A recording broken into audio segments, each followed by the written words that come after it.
Michael, I'm trying to think of the last time that I did a podcast where I was like, well rested and not like all freaked out or anxious or anything. This never happened, in my opinion. I'm trying to think the last time I ever recorded anything for Rage Select where I was like, another day at work. Let's begin, shall we? It's always just like,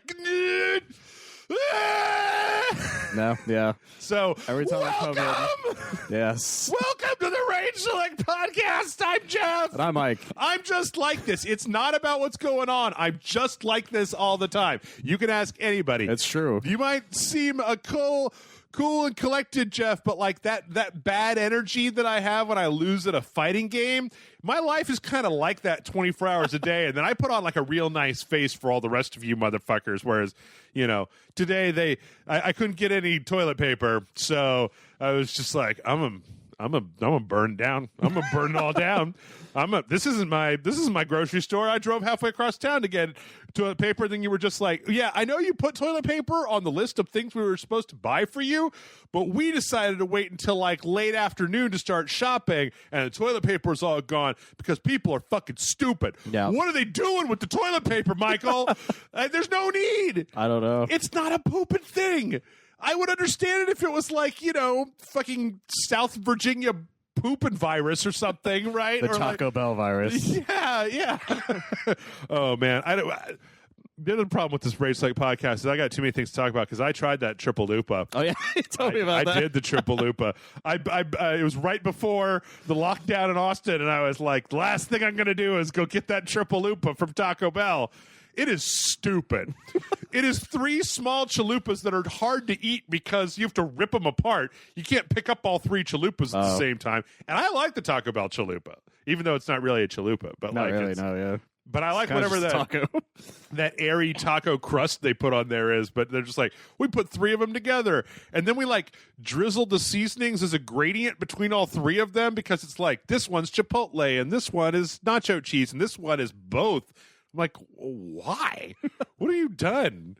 Anyway, They're scientists, man. They're mad scientists. Exactly. They preoccupied whether or not they could, but not whether or not they should. Damn you! I was right on the edge, but I didn't want to interrupt you. So, yeah, we're here. This might be the last regular podcast for a while. I don't really know how any of this is I'm not really sure. I was kind of prepared for everybody to like be taping their doors closed and like, we're all just using drones from now on, and I'm uploading my brain to a computer. The Ready Player One is what you're saying? Yeah. Just waiting for Ready Player One. Yeah, pretty much. But Austin doesn't really seem to care all that much. Like they put Austin in the like, hey, stay in your house, and then I saw an article that was like, Austin, the mayor is like, try to stay in your house. You don't like, we're not going to arrest you if you want to go to your friend's house. And I'm like, well, make up your mind, man. Like, well, there was that article where somebody took a picture of, what was it, like Zilker Park or something? Or oh yeah, just covered in people. Yeah, well, that was Barton Springs. Barton Springs, and right. That was right before that actually happened. So. It was like the day before. Everybody was like, we got to go into quarantine tomorrow. So everybody out to the beach today. Yeah. And it was like, guys, that's not how this works. That's not how this works. Corona's not just going to be like, well, let's wait till tomorrow. It's like, yeah, just, you know what? They seem like they're having a good time. Yeah, I'm just going to hang out back here. I'm going to hang out over here tomorrow. You know what? You guys can have today. I'm going to be back tomorrow. And you guys will deal with it then. So I don't really know. There's a possibility that we may just have regular podcasts, or it's a possibility it might be Skype podcasts, or a possibility there might be no podcasts. It's a possibility there might be 4 podcasts. Who knows? Who knows what could happen? I could become more popular than Markiplier. That could happen. He put his dad in in Doom, apparently. Markiplier's dad is in Doom? Yeah, you know how there's a bookshelf. God. There's a bookshelf in Doom Eternal, and one of the books has Markiplier's dad's name as the author. Oh Jesus! All right, well, this is an actual thing that happened. By the way, no, you can find this on Markiplier's channel. Yeah, that's all right. I found it on accident. Well, speaking of stupid crap. I have been watching every single one of the dumb early digital movies that came out. Oh yeah, because they're doing that. They put like Onward and The Hunt is on The Hunt and The Invisible Man, and I talked about some of them, but I watched one last week, and I was kind of surprised at how much I like it. And that's Bloodshot. Oh, Because you know what? I read the Bloodshot comics, and like, this is not John Wick, but it's not Okay. The Hunt. No, it's not bad either. Like, it's just kind of okay. You know all those Vin Diesel action movies that you probably have seen, but you can't remember, like the one where he's in the future and he's got to like take that girl through that town or whatever. Or there's like another one that has a robot in it or something. Like, Vin Diesel's made a bunch of movies that are not the Fast and the Furious and are not the Chronicles of Riddick. Like, Now you got me wondering what those were. Hotel Babel. I don't Fuck, I forgot about all of these movies. like, yeah. And so Unless they're the pacifier, I don't know, apparently. Triple X or something. Vin Diesel, I like Vin Diesel, and you know what? I thought Bloodshot was pretty good. I actually could just be making stuff up. I haven't slept very much today. What do you guys. what do you think of it as an adaptation since you actually read Bloodshot? It's absolutely nothing like the comic book, and that's great. Okay. Because the comic book was like, it was so 90s Valiant, right? Like, yeah. Also, I believe that the character Bloodshot was like an Asian man in the comics. Couldn't say. Never read it. Also, you know, his skin was always white, and he had the big red dot on his chest. It was a very kind of Liefeld-esque type of thing. Babylon AD apparently was There one of you the ones go. you were talking about. Babylon AD. Or like, do you remember what actually happened in like the fourth Pitch Black movie? No, the third one, because it's Pitch Black and then Just Chronicles Riddick, of I Riddick think. and then Riddick. Do you remember what happened in just like vaguely Riddick? Do you remember what happened in Chronicles of Riddick Dark Fury? Peter Chung did the animation for. Oh, I forgot that was a the thing. animated interquel of the Riddick franchise that Oh, takes shit. place between Assault on Butcher Bay and the original Pitch Black. That's some dumb shit right there. Yeah, he really wanted Riddick to be this whole franchise. I love Riddick. And they got one really good game out of it. Or The Last Witch Hunter. I watched that too. I heard they're going to make another one. Yeah. So in any case, I didn't think the Bloodshot was that bad. Like, it definitely, like, don't spend $12 to buy Yeah. it digitally forever. I did that shit with Venom, and I'll never get my $12 Oh, back. geez. I just wanted to see it in 4K. You know. Oh, yeah, that's right. You're talking about that, yeah. I just got my TV, and it was like, Venom! All right, let's watch some of this 4K. But, yeah, it was not bad. It was not bad at all. So That's cool. We'll see what happens. Onward, It's another film, yeah. fine. You know, what about you? What have you been doing with your staying inside and not doing anything time? I plowed through Doom Eternal in like 2 days. Lucky fucker. And I just fucking annihilated that game. Seemed like a good one. Yeah, it's a lot of fun. It's weird still that there's no pistol, but turns out there was something going on with that. Like there was a pistol at one point? Yeah, apparently they were going to add it. Like the code is still there, and you can like apparently hack it to where it lets you use it. Because I saw a video of like somebody using it, and it's very interesting. But yeah, I thought it was great. There's one enemy type that sucks.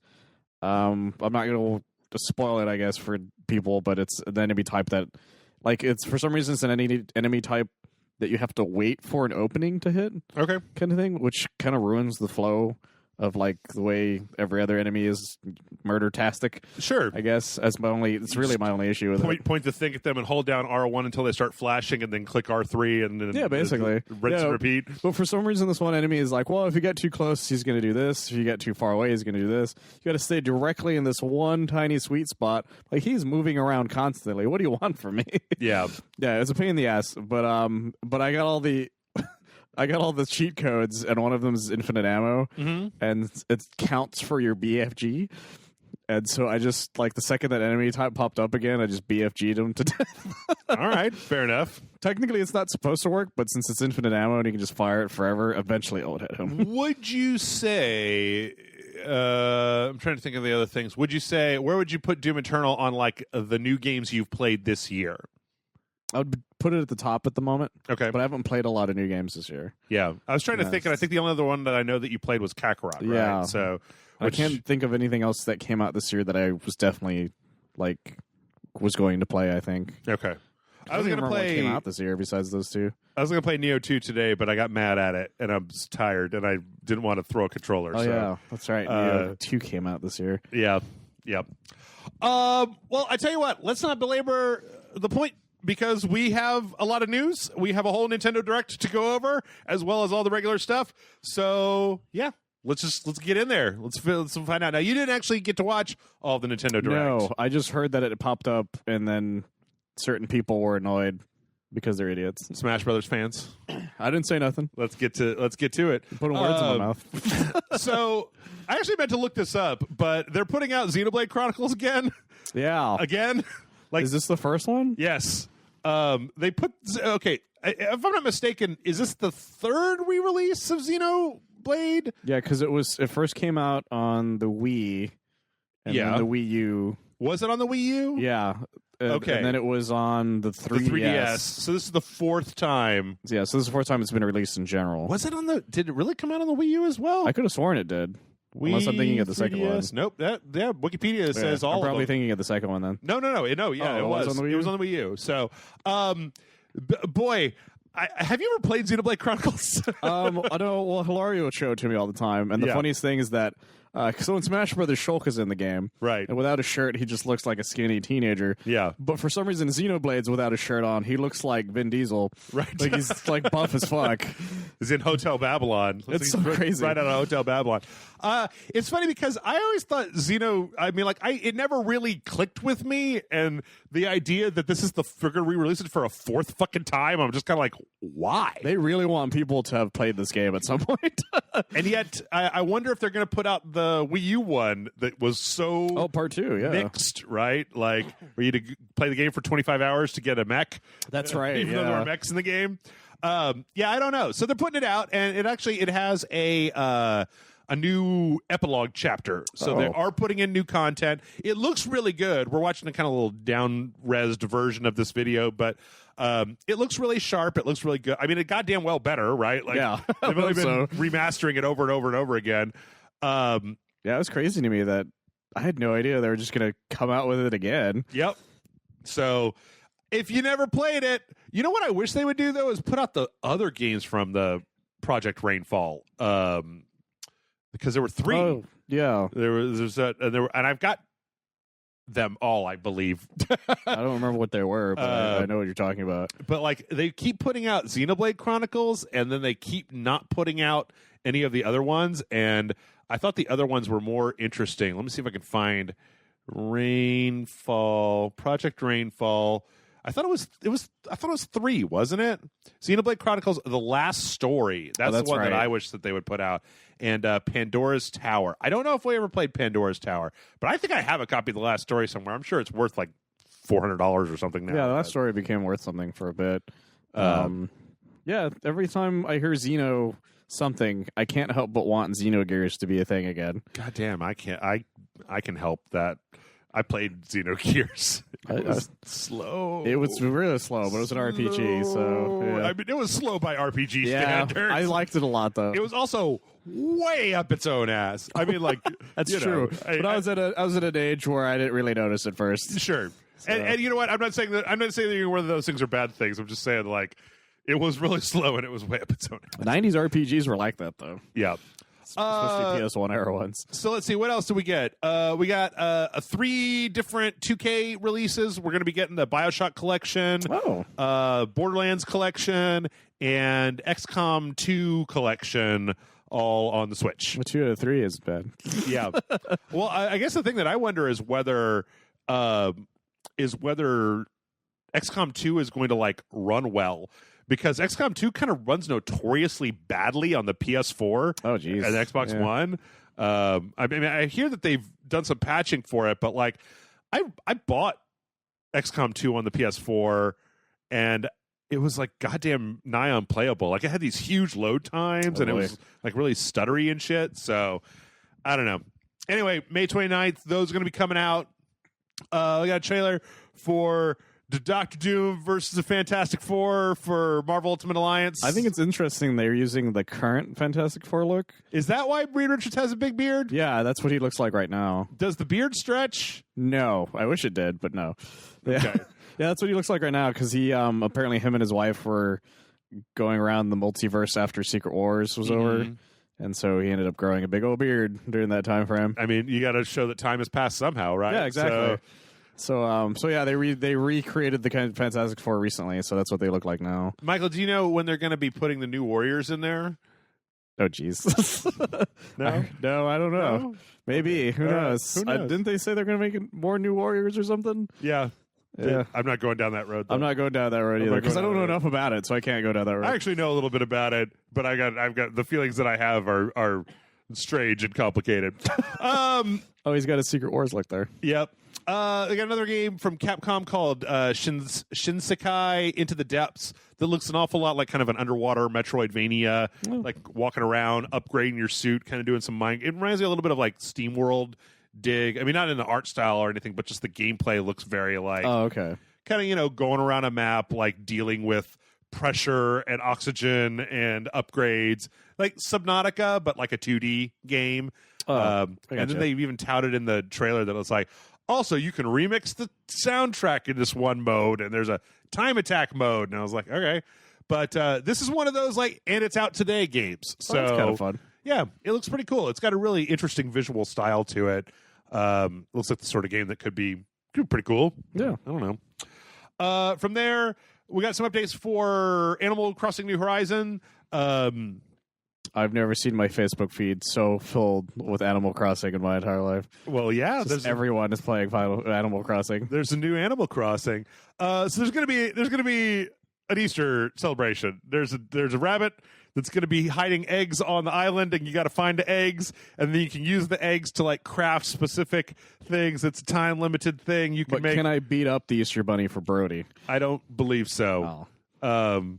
Yeah, I gave my copy of Animal Crossing to Amanda, and I'm kind of glad because there was a part of me that was like, maybe I want to play this. And then okay, listen, I don't want to like come down on anybody here, but like, did you know that Animal Crossing, like the game, the time of day in your game is the time of day that it is outside? So like, if you play at night, it's night in the game. If you play during the day, it's day in the game. And I was mad at this. I was looking for a way to switch it. And somebody in the comments was like, Jeff, just set your Switch clock to a different time. And I don't want to have to do that, man. I don't want to have to do that. I just want to be able to say, hey, video game that I bought for money, play in the daytime because I stay up all night, but I'd like to pretend like it's daytime outside. It's like, well. It follows the actual calendar too, right? Yeah. Like you, I think the way that I would have to do that, Michael, is I would have to set it to the southern hemisphere so that it's literally like the opposite of where I am. I don't know. Yeah, I don't think that would work though. Or maybe, wait, no, I have to set it to like Europe, right? Because southern hemisphere would still be dark when North America's dark because it's turning away from the sun. So you have to have it. I have to be like Russia. I'm in Russian Animal Crossing. Yeah, but the issue is there's still things that you have to get at night and in the day, so you would still have to stay up kind of thing. Or wake up early kind of thing. Yeah. Most of the time that I play video games happens between like the hours of midnight and 6 o'clock in the morning. So yeah, just that. In any case, there's also going to be a big update later on in April with some new stuff. I'm glad everybody's enjoying Animal Crossing. I'm very glad everybody's enjoying Animal Crossing. It needs more Doom Guy, is all I'm saying. There's this weird meme with Isabel and the Doom Guy. Yeah, they're best friends now. Didn't you hear? I love it when the internet just makes stuff up. The internet's just like they're best friends. There's so many great videos out there of them like hanging out, murdering things together. It's the best. Yeah. From there, we got another game. What is this? Was it No Experience Necessary? Oh, no. it's called Good Job. Good job. That is basically like.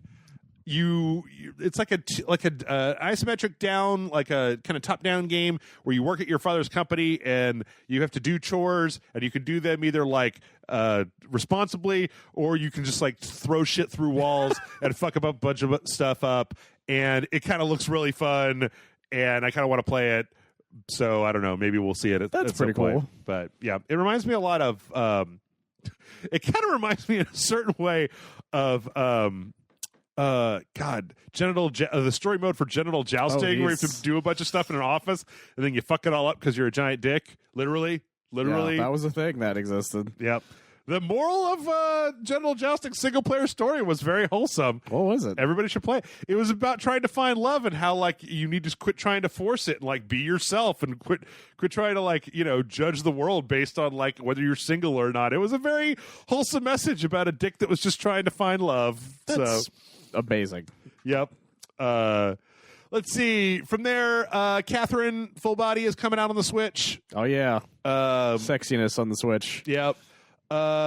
There's also a bunch of new updates for Ring Fit Adventure. If you have the several $100 it apparently requires to buy a Ring Fit It's pretty expensive. at this The point. cheapest one I found was like $250 off of Amazon or something. God damn. It's pretty ridiculous. So they added a bunch of music tracks to it, and there's kind of a mode where you can kind of Oh, use the Ring Fit to kind of play guitar, like a version of Guitar Hero. the model for it looks like she's being held hostage and being told to smile at all times. Be happy. But yeah, they have like the jump up superstar from Super Mario and the Splatoon and stuff. So they also have some new updates. You can make the ring a lady now. Like the ring is an avatar in the game. Oh. It has a little mouth and it talks to you, and now you can make it a lady if you want. Sure. And there's some other stuff in there as well. I mean, apparently there's like a racing mode or something where you can just kind of run forever. Oh, okay. I'm like, man, who got time to run forever? Who got time to run forever? People have time now. Yeah, but that's out, and yeah, you can get it right now. It's a free download. We got another trailer for this game. It's just like a very kind of generic tactical RPG Is game. that Gerald Butler? It looks like Gerald Butler. Gerard Butler. Yeah, this is King's Bounty 2. This is obviously some like this shit was on the PC at some point and they ported it over. It doesn't look bad, but there's just nothing about it that really stands out. Yeah. That's the second one. All right, so now let's get to the juiciness. Yeah. There's a new fighter coming to Smash Brothers. Smash Brothers getting a new fighter, Michael. Yeah. It's a brand new fighter. It's Smash Brothers. Is it Doom Guy? is it Dragon Ball? Is it Shrek? Is it Shrek? Which one is it? No, it's Arms. It's Arms. It's Arms. I Honestly, like Arms. That's not a bad choice though, because Arms is an actual like Combat fighting game. thing. Yeah. Also, it's a Nintendo game, so I think it's a good idea. But who are they going to pick though? I think it's going to be a thing where it's one of those multi-skin jobs where you're going to get like half of them, or maybe even all of them. Maybe a mirror guy. Yeah, I mean, I loved Arms. I played Arms when it came out. Arms was actually pretty solid. It was just that no one played it. Yep, it was Punch Out. It was basically Punch Out. Yeah, which like, I it liked. was a modern version of Punch Out. And I didn't. It's a game that I'm still meaning to buy. I just never did. Yeah. Now, of course, all of the Smash Brothers fans took this announcement with grace, and they're all happy. They realized there was a lot more slots to fill in before the season 2. No one's the upset. Pack is done. Nobody's mad at all. No one's saying wasted slot. Nothing like that. Yeah. So They didn't shit themselves in anger. Yeah. Everything's fine. Everything's fine. How are you? Just chill out and play. There's so many characters in Smash. You know what, though, Michael? You know what? Huh. There's a moment later on in this podcast we're going to talk about it. Maybe I'll just put it in now. Is that somebody data mined Mortal Kombat 11? And they think there might be as many as 11 more DLC characters to come in Mortal Kombat 11.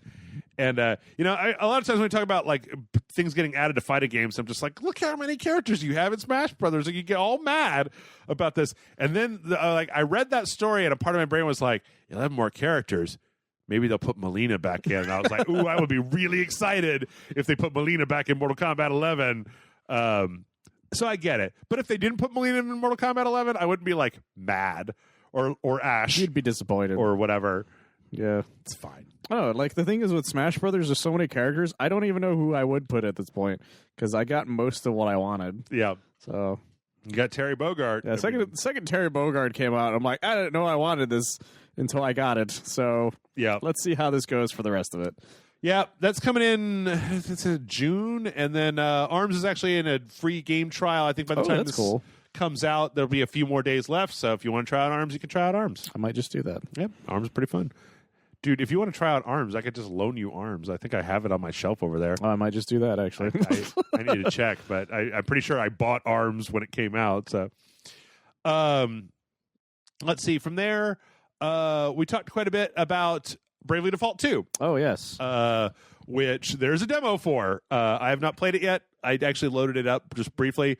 It looks an awful lot like OG Bravely Default, but just like, big screen, better graphics. Yeah, not a bad thing. Yeah, like the character style is very much the same. The kind of like little chibi versions of characters, like the Final Fantasy IV 3D remake. Oh, yeah. Except that these have feet. Bravely Default is great, and if you've never played Bravely Default, I think you should check out the demo because Bravely Default is pretty amazing. People were shocked at how well it did originally. I remember it was really hard to find for a bit. Yeah, like it was one of those. It's one of those things where you know how Square Enix for years has just been like, nobody wants to play a turn-based RPG, and they're like, what if we put one out? And everybody's like, yes, this more of this, please, please, 100%, please. And yeah, everyone I knew about it. Yeah, at the time. I only stopped playing it because it was only on the 3DS.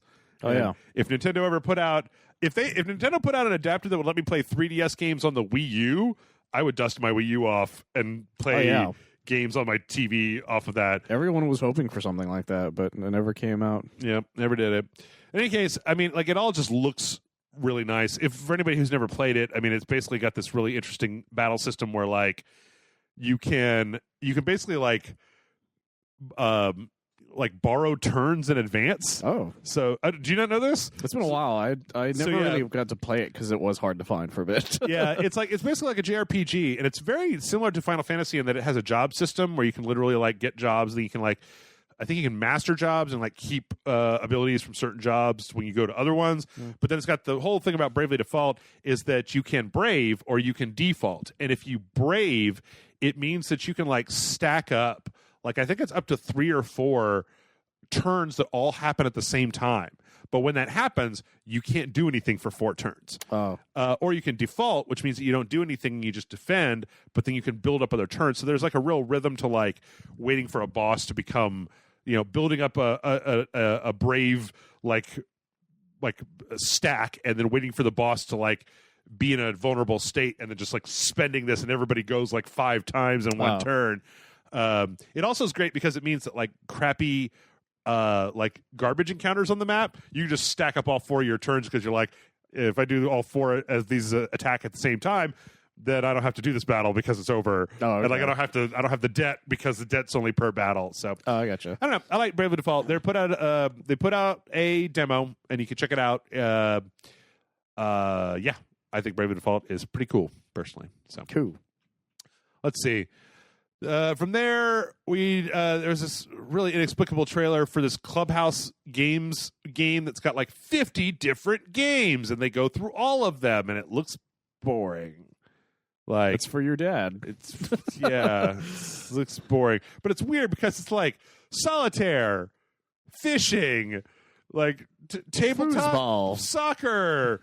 Like backgammon, mahjong. I'm like, what? I don't. This sounds like what shovelware normally would be. Yeah, rock'em sock'em robots. In any case, yeah, you can do that. You can connect the switches together. Yep. To play against your friends. You can do it. June 5th. And then there was another really weird trailer for this this Ninjala game, which is like an online kind of multiplayer battler thing that's all about ninjas and gum. It's got some real big Splatoon vibes in my opinion, except there's not any actual there's no ink or anything, but like the ninja gum is like a big thing in this. I don't know. This is interesting looking, but not exactly like my cup of tea. It's neat. Yeah. And then let's see.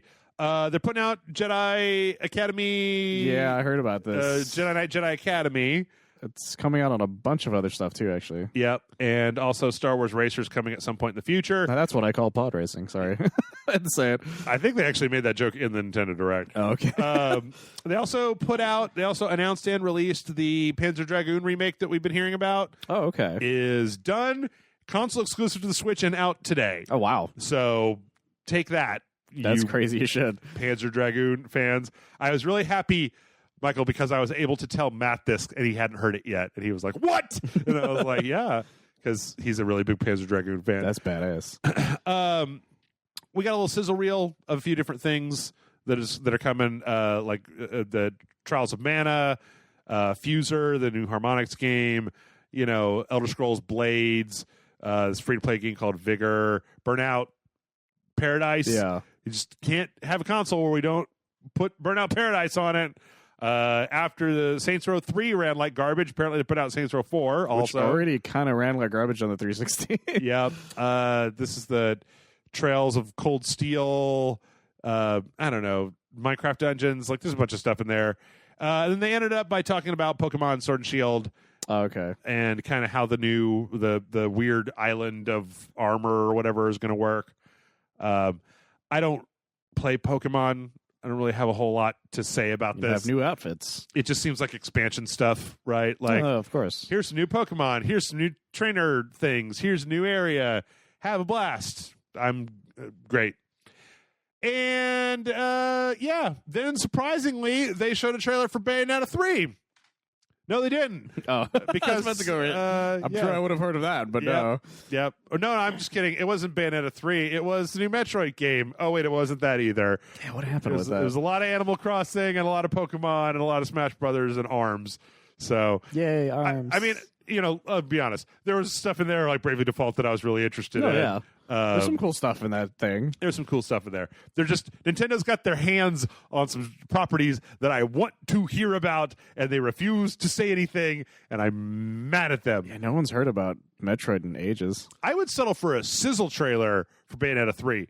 Does she have the same hairstyle from Bayonetta 2? Like, we haven't even seen a frame of Bayonetta 3. Like, Oh, yeah. I get that fucking that Metroid like had problems and they're going back and they're restarting from scratch, but like Bayonetta 3 has been in development for like 2 years, and I don't even want to see like gameplay. I just want to see like a brief teaser. Oh, okay. Like a sizzle teaser, and then like we'll have more information at E3 this year. Or wait, I guess they're not going to E3. Yeah, I was like, what? We'll have more information like in the middle of July this year.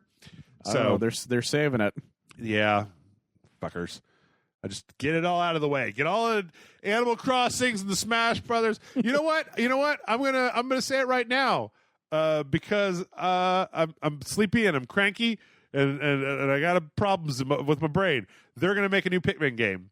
You know why? Because there's gonna have to be like 3 more games in between me and Bayonetta 3 that I've been waiting for, and Metroid, which I fucking love. Yeah. There's gonna be like, hey, everybody, this whole Nintendo Direct is dedicated to us announcing the new Pikmin game for the Nintendo Switch. I'm just like, fucking, how many more properties are there? It's like, hey, everybody, guess what? We're bringing back a classic. It's a new Punch-Out game. And I'm like, what about Bayonetta? Okay, I would love that, though. Don't even joke about that. They're gonna I would do it. cream my pants if they said there was going to be a new Punch-Out. Hey, look at this. Ikaruga 2 has been released. I'm like, I'd be shocked if the new Elite Beat Agents was announced. See, I can't even do that because I'm an Asuta Tekio Endon guy. I'm not an Elite Beat Agents guy. I like the Japanese one. That's like, exactly why I said it, because I know you don't like Elite Beat Agents. Because I know it would fuck with you. This is why I can't be on the internet right now. All right, let's get the show on the road. We got all the rest of the news this week to go through. Next up from Nintendo. This is something I would normally put at the end of the thing, but Michael, you were here, and I figured I would let you know about this. So, Animal Crossing New Horizons allows people to create little like patches and like sprays that you can put down on the ground. And I don't really know what this meme is, but apparently people are putting Yamcha, It's a dead Yamcha. on their Animal Crossing. That's amazing. What is it? So, no, you saw this part. It's when Yamcha gets exploded by that Cyberman. Oh. And so he dies, and that's the pose he's in. Oh. And it's this meme because Yamcha dies all the time.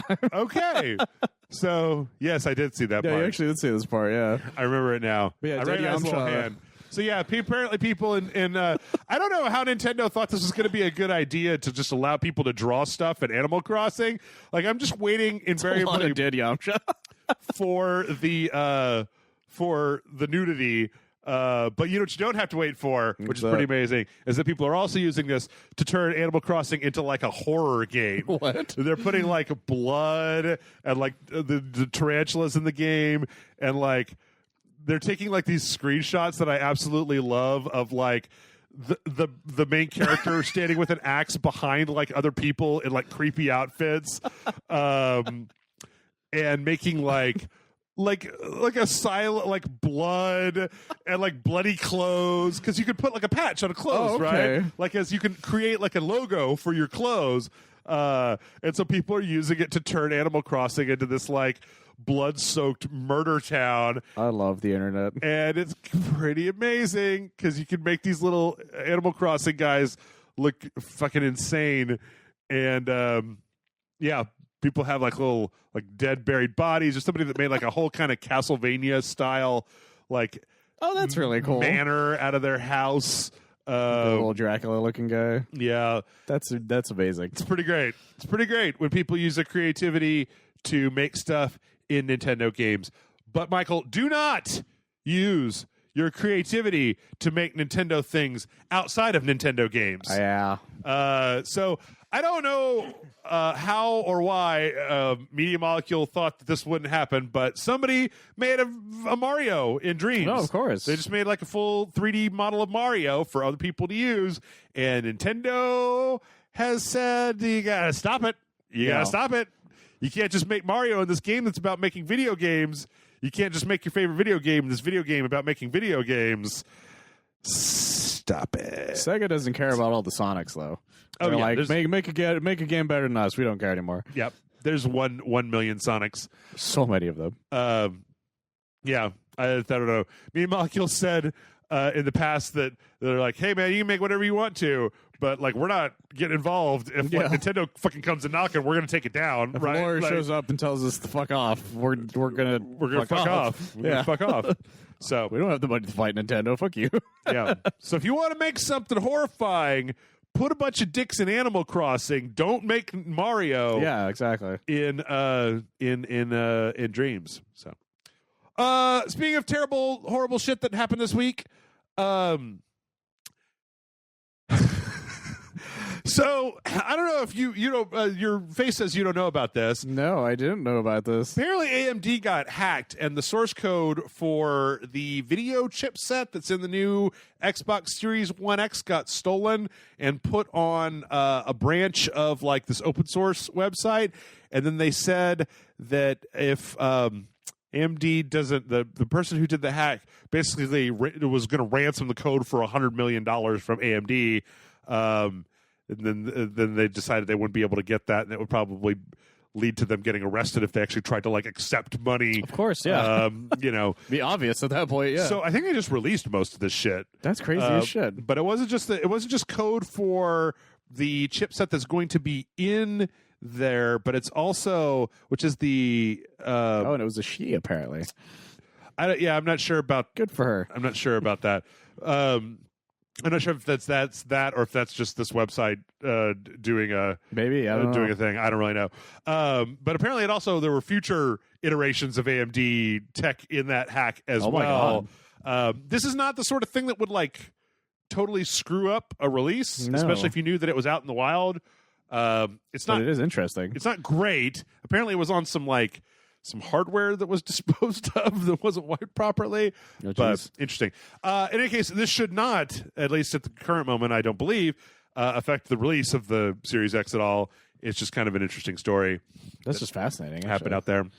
Let's move on from Microsoft has problems to make people mad to Sony has problems. They're making people mad. Nintendo's making people mad.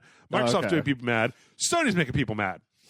I don't know if you know about this, Michael, but apparently Sony is throttling download speeds. It started in the UK or in Europe, and then it's actually moved over to the US. Apparently, there have been a lot of downloads coming because people have been at home. They've been playing games. They can't leave. And so Sony has apparently been throttling the speed at which you can download from the PlayStation Network in order to keep the throughput open enough to keep like multiplayer running smoothly at the same time. Because there's just a shitload of people downloading stuff all at the same time. So they aren't the only ones. Apparently in Europe, Netflix is scaling down quality. They've apparently scaled down quality for Netflix. I think YouTube maybe too as well over there. YouTube is defaulting to like 240p or like lower. Something like that. And then you have to like crank it back up. I know that because I had a bunch of game trailers and I was trying to watch them and I was like, stop it.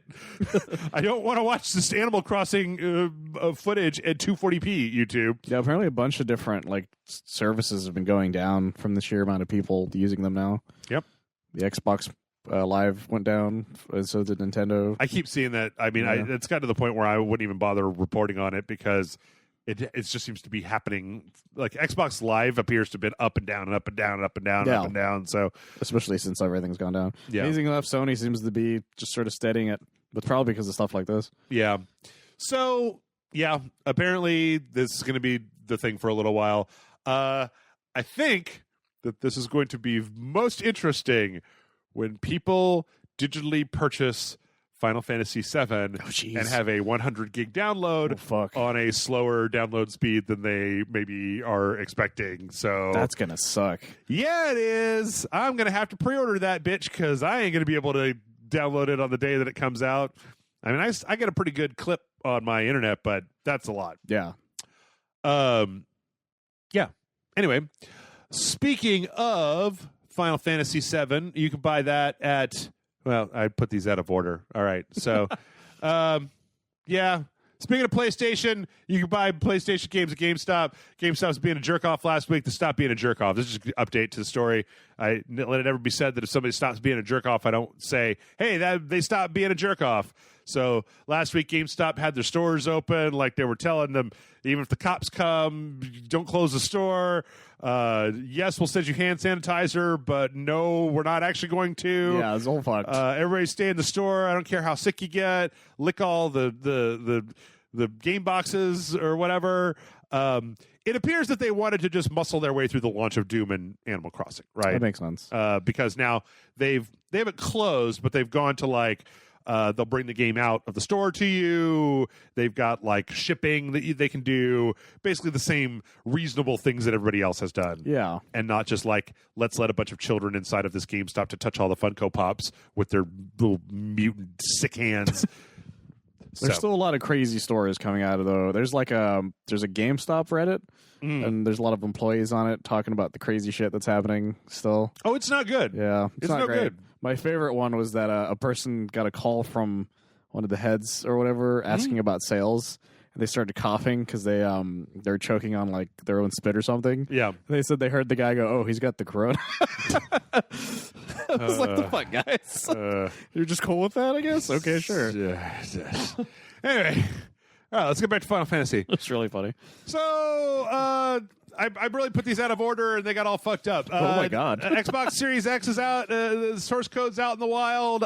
Final Fantasy VII Street date has been broken. Oh my god! Yep. 2 weeks. 2 weeks. 3 weeks. 2 early. weeks. 2 weeks. Final Fantasy VII Collector's Editions are out in the wild, and yeah, somebody on the Discord was saying that they hope that people don't spoil it. I'm like, I live in I get that. Like, I understand there are a lot of people out there who have never played Final Fantasy VII, but it's also kind of like Star Wars, where like you had the opportunity to play it for a long time. Where I'm like, I don't really know. The thing about this one, the thing about it is that there's a lot of new stuff in it too. Well, that's true. So I think that's what they're actually talking about. Okay, because it's like the special editions kind of thing of Star Wars. There's new stuff in them.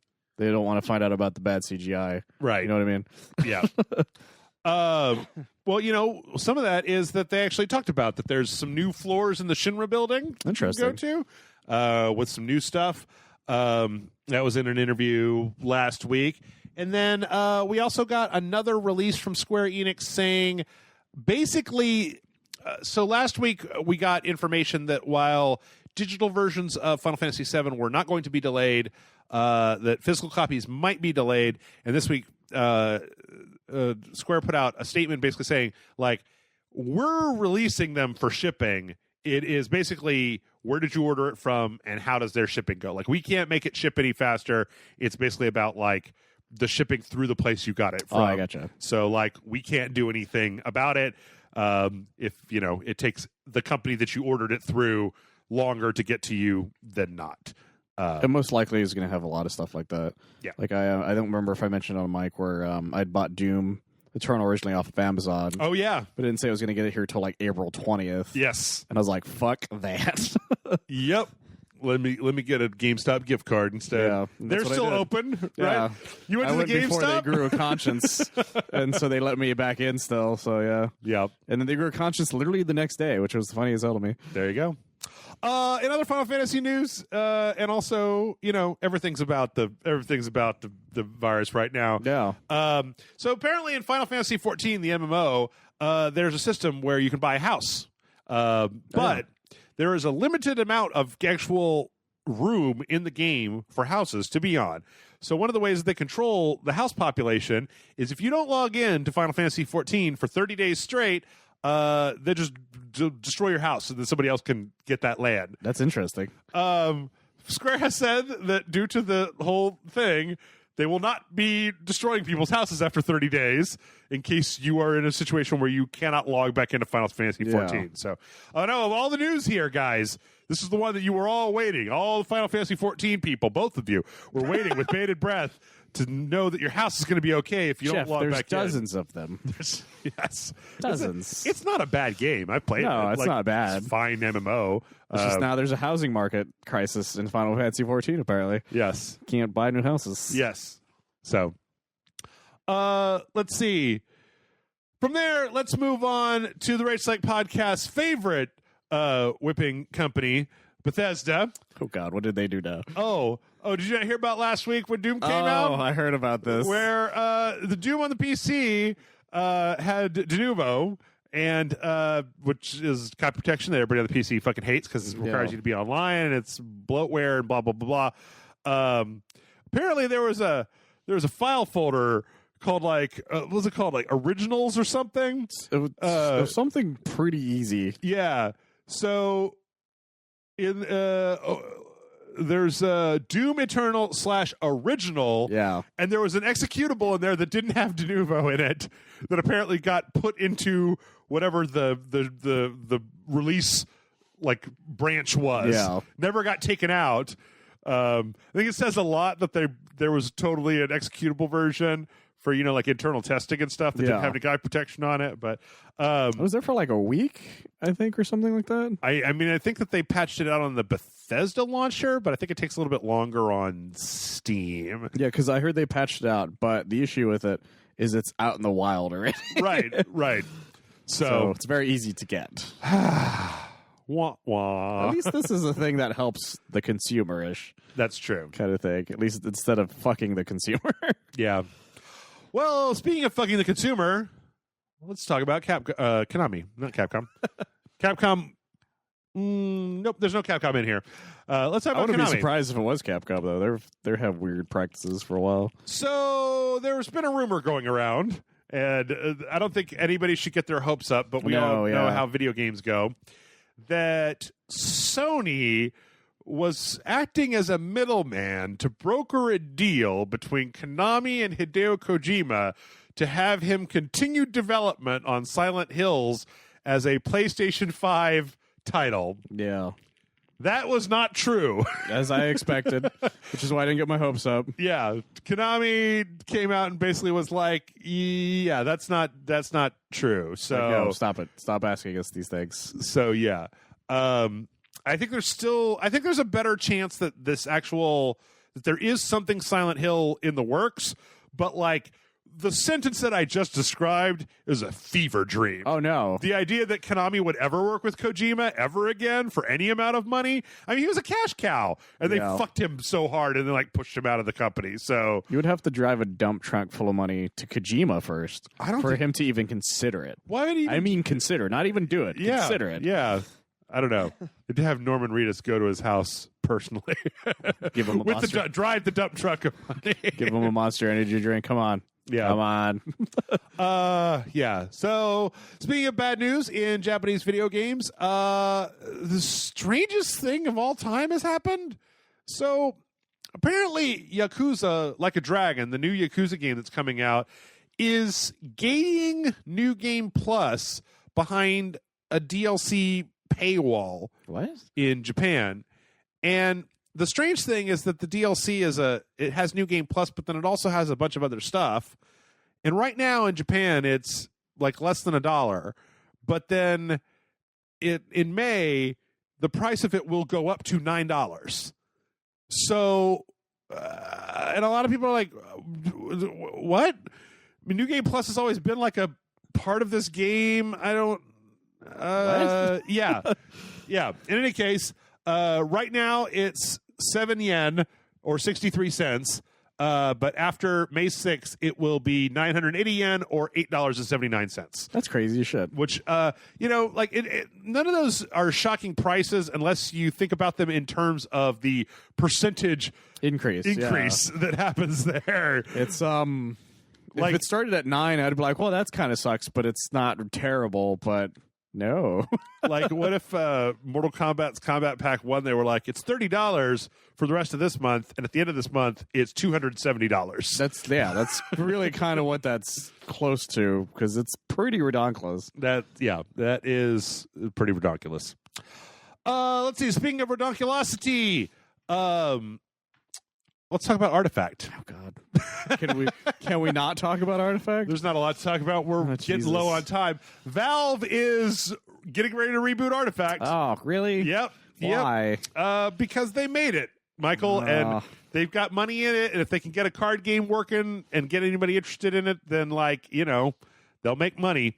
Maybe the Twitch thing will happen again, and people just put porn on Twitch under the Artifact tag. Yeah. Yeah, apparently right now they've got like kind of a beta branch that they're working with. It's not affecting anything going on, but Valve is not ready to throw the towel on Artifact. So probably at some point later this year, we're gonna have to keep talking about Artifact. Here's the thing, people. Yeah. The entire time I've been doing Rage Select, I've almost fallen asleep in only one single game, and it was Artifact. And I almost passed right the fuck out in the middle of Artifact. It was a really boring game. I was so fucking bored. It was like they took two genres. They were like, what if it was boring as fuck? What if it was a MOBA that was also a card game? And I'm like, oh my God, shoot me in the dick. Shoot me in the dick, please, right now. I remember, like, at one point, I was like, you guys can't see it, but I was slumped over on this couch. I was just so fucking just, yeah. But yep. I think I did pass out at one point. And then I just woke up from you saying something. It's happened before. Only time it's happened here, at least for me. Sometimes it gets real warm up in this room. Sometimes we're playing a game that isn't very interesting. Sometimes I'm talking a lot. And sometimes I look over and see a lot of that. Like, when you have to go to corporate training and it's been about 20 minutes and you're just like, oh my God, fuck, I am going to fall asleep in front of my boss. And I don't know if I can stop myself. Like, I got to stand up and like stomp my feet and be like, Jesus Christ, this PowerPoint presentation is going to kill me. I'm going to die from it. Yeah, Artifact's bad, guys. It's really bad. Yeah, Artifact may be bad, but I hear that Half-Life Alyx is pretty good. I hear that a lot, actually. And actually, it turns out that hackers are already trying to get it to work without VR. That sounds right. They've gotten pretty close. Apparently, there's some like a dev mode that puts the hands up on the screen, and the gravity gloves don't work. But that's interesting. And also, I would put this story in just to let everybody know I don't have a VR headset that can play Alyx. Yeah, they're very expensive. I also don't have a computer. Well, no, that's the thing is they're not even really all that expensive. Like I could probably get the upgrades to my computer and a cheapo because you can play it on like the Oculus. You don't have to have the Valve Index. Oh, you can play it on I cheaper thought you had stuff. to. No. Yeah. The thing is that it would still be like $600 or $700 worth of. Still quite a bit. Yeah. I mean, the indexes, we're looking at like $1,500 worth of stuff to upgrade my system in order to be able to handle because there's no use to hooking up the fastest, most powerful VR headset on the market to a computer that can't render the fucking video fast enough. You're hooking it to a potato is what you're saying. Yeah. So I, for one, would love to play Alyx. So anybody out there who wants to send me a VR headset and a video card and like a lot of RAM, like a brand new computer and a VR headset. Gotta download more RAM. Yeah. MailRegSite.com is the address. Send me just tell me. I'll tell you where to send it. Send it to your mom. Send it to Valve. Yep. All right, we've talked about Steam, we've talked about Microsoft, we've talked about Nintendo, we've talked about Sony. Who haven't we talked about yet, Michael? America? No. Well, sort of. The Epic Game Store. America. I'm sorry. Epic Game Store apparently is starting up like a brand new thing where they will fund projects. That's interesting. Apparently they'll do up to 100% of the actual funding for the projects. And then, like, once the projects sell, once they recoup the cost, they go, like, 50-50 with the person who, the developer, right? Yeah. So as a full-on publisher, now this is like, with Steam, it's a different deal because Steam isn't anything. You just put the game on it, right? Yeah. But here we're talking about, like, Epic will fund your game like the development of your game from start to finish, and then once it's done and it recoups whatever that amount was, then they will split the profits with you 50-50 right down the middle. And apparently this is going to be how the next game from Design, who made The Last Guardian, Playdead, who made Inside Limbo, and Remedy are going to all be on this for their first set of projects. So here's the thing. Question mark? Epic apparently makes so much money from Fortnite They do. that they can print money. They do. So holy fuck. That's yeah. It's weird how it's like they're so profitable they can afford to be like a weird benign altruistic company. They're literally funding 3 whole fucking games. Yeah. From the sheer amount of money they've made. You guys don't realize how big a deal that is. It's just the amount of money Games are not Fortnite. cheap to make. They are not. They are not. But you know what? I think that the store has been doing well, right? Like everybody complains about it, but then if you want to play Control on the PC, But they're like giving away games kind of thing. Yep. It's like, what the fuck? Well, they're all older games. No, but the thing is, they're still doing it. Like, a lot of them are like really popular games too. It's not like they just release. They're not Sudoku. trash. Yeah, they're not like they're releasing like fucking Picross or something. Like these are like Arkham games and shit. Yep. Like it's crazy. Yep. They were just printing money off of Fortnite. They are. That is batshit insane. You guys, I'm shocked at how much money they've apparently been making. That Remedy themselves are going to make another game based off of this. I agree. That's insane. I agree. Speaking of insane, we finally got a trailer now that the game is out for the Splinter Cell in Ghost Recon. Yeah. It makes me sad. Yeah. It just makes me sad. It actually almost made me pull the game out and put it in just to see if I could create a new character that was just nothing but like looks like Sam Fisher, dresses like Sam Fisher, has a bunch of powers, because apparently there's like an echelon class that's being added to the game, uses Sam Fisher's weaponry, just be like, I'm just going to cosplay and pretend like I'm Sam Fisher in this game, even though it's not Sam Fisher. It's here's the thing. It's like it's great that Michael Ironside is Sam Fisher right now. Yep. But it sucks that it's just in this. This is Like Ghost Recon. everybody's like, yeah, more Splinter Cell. They're like, here it is in Ghost Recon. Not like this. Please, not like this. But Michael, if you don't like playing as Sam Fisher in Ghost Recon, you can always play as Sam Fisher in that fucking weird-ass tactical Ubisoft phone game that is the thing. they did at E3 last year. Remember that, everybody? I forgot that existed. Boo. Get your shit together, Ubisoft. Make games that I want to play. Oh, jeez. I know you're making a lot of money and everybody likes your games, but I don't like them. So you cater to me, Jeff, from Rage Select. Right. From there, we got a full-on trailer for the Wonderful 101 official release date trailer. I'm so excited. I put this in so that you could be excited.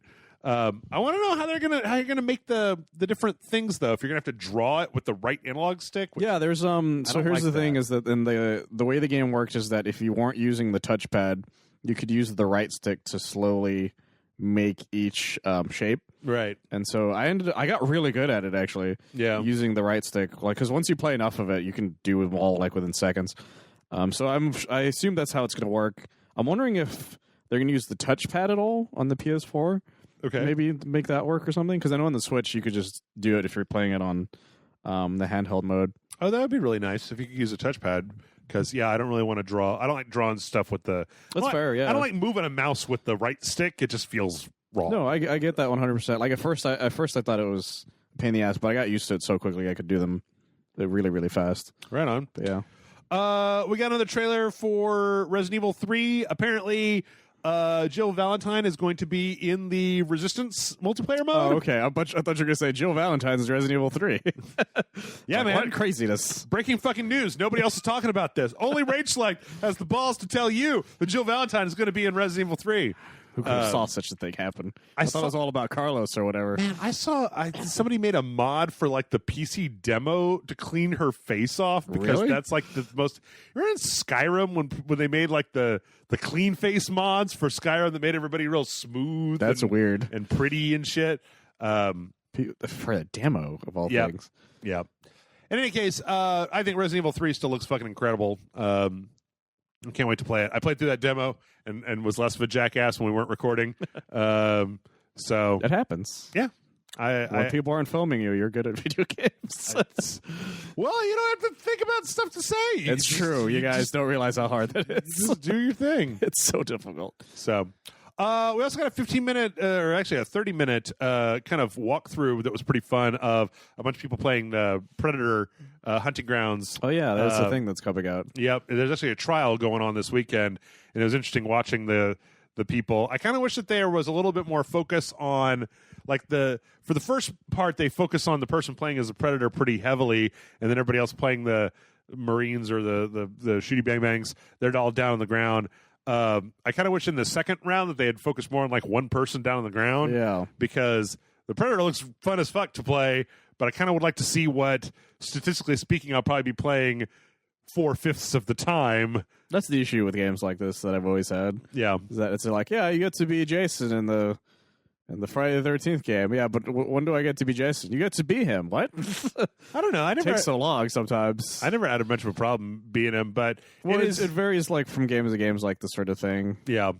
It does seem like, though, that the Predator is very strong one-on-one, but like you never want to get trapped between two players type of thing. Which is fair. That's how it should work. Yep. I don't know. It's a pretty fun watch. If you want to hear a bunch of the devs screaming and yelling and screaming, you can do that. I'm hoping it comes out really well, and I hope it's good, and I hope people like it. Yep. All right, let's finish up with a few other things. Call of Duty Modern Warfare 2 remastered is probably going to be a thing. Okay, then. We got some people that drilled down into the files in the latest update for Modern Warfare and found some references to Modern Warfare 2. The thing is that this year Black Ops is rumored to be the next one. They're going to reboot Black Ops. I like that one because they're out of ideas, so they're just going to reboot all the old ones that everybody likes. Oh, okay. But Modern Warfare 2 remastered, hopefully they learned their lesson last time and it's not a pre-order bonus. Oh, we both know that they have never learned anything. Yeah. So I wouldn't be surprised if it's one of those things that you have to have it kind of thing. Yeah.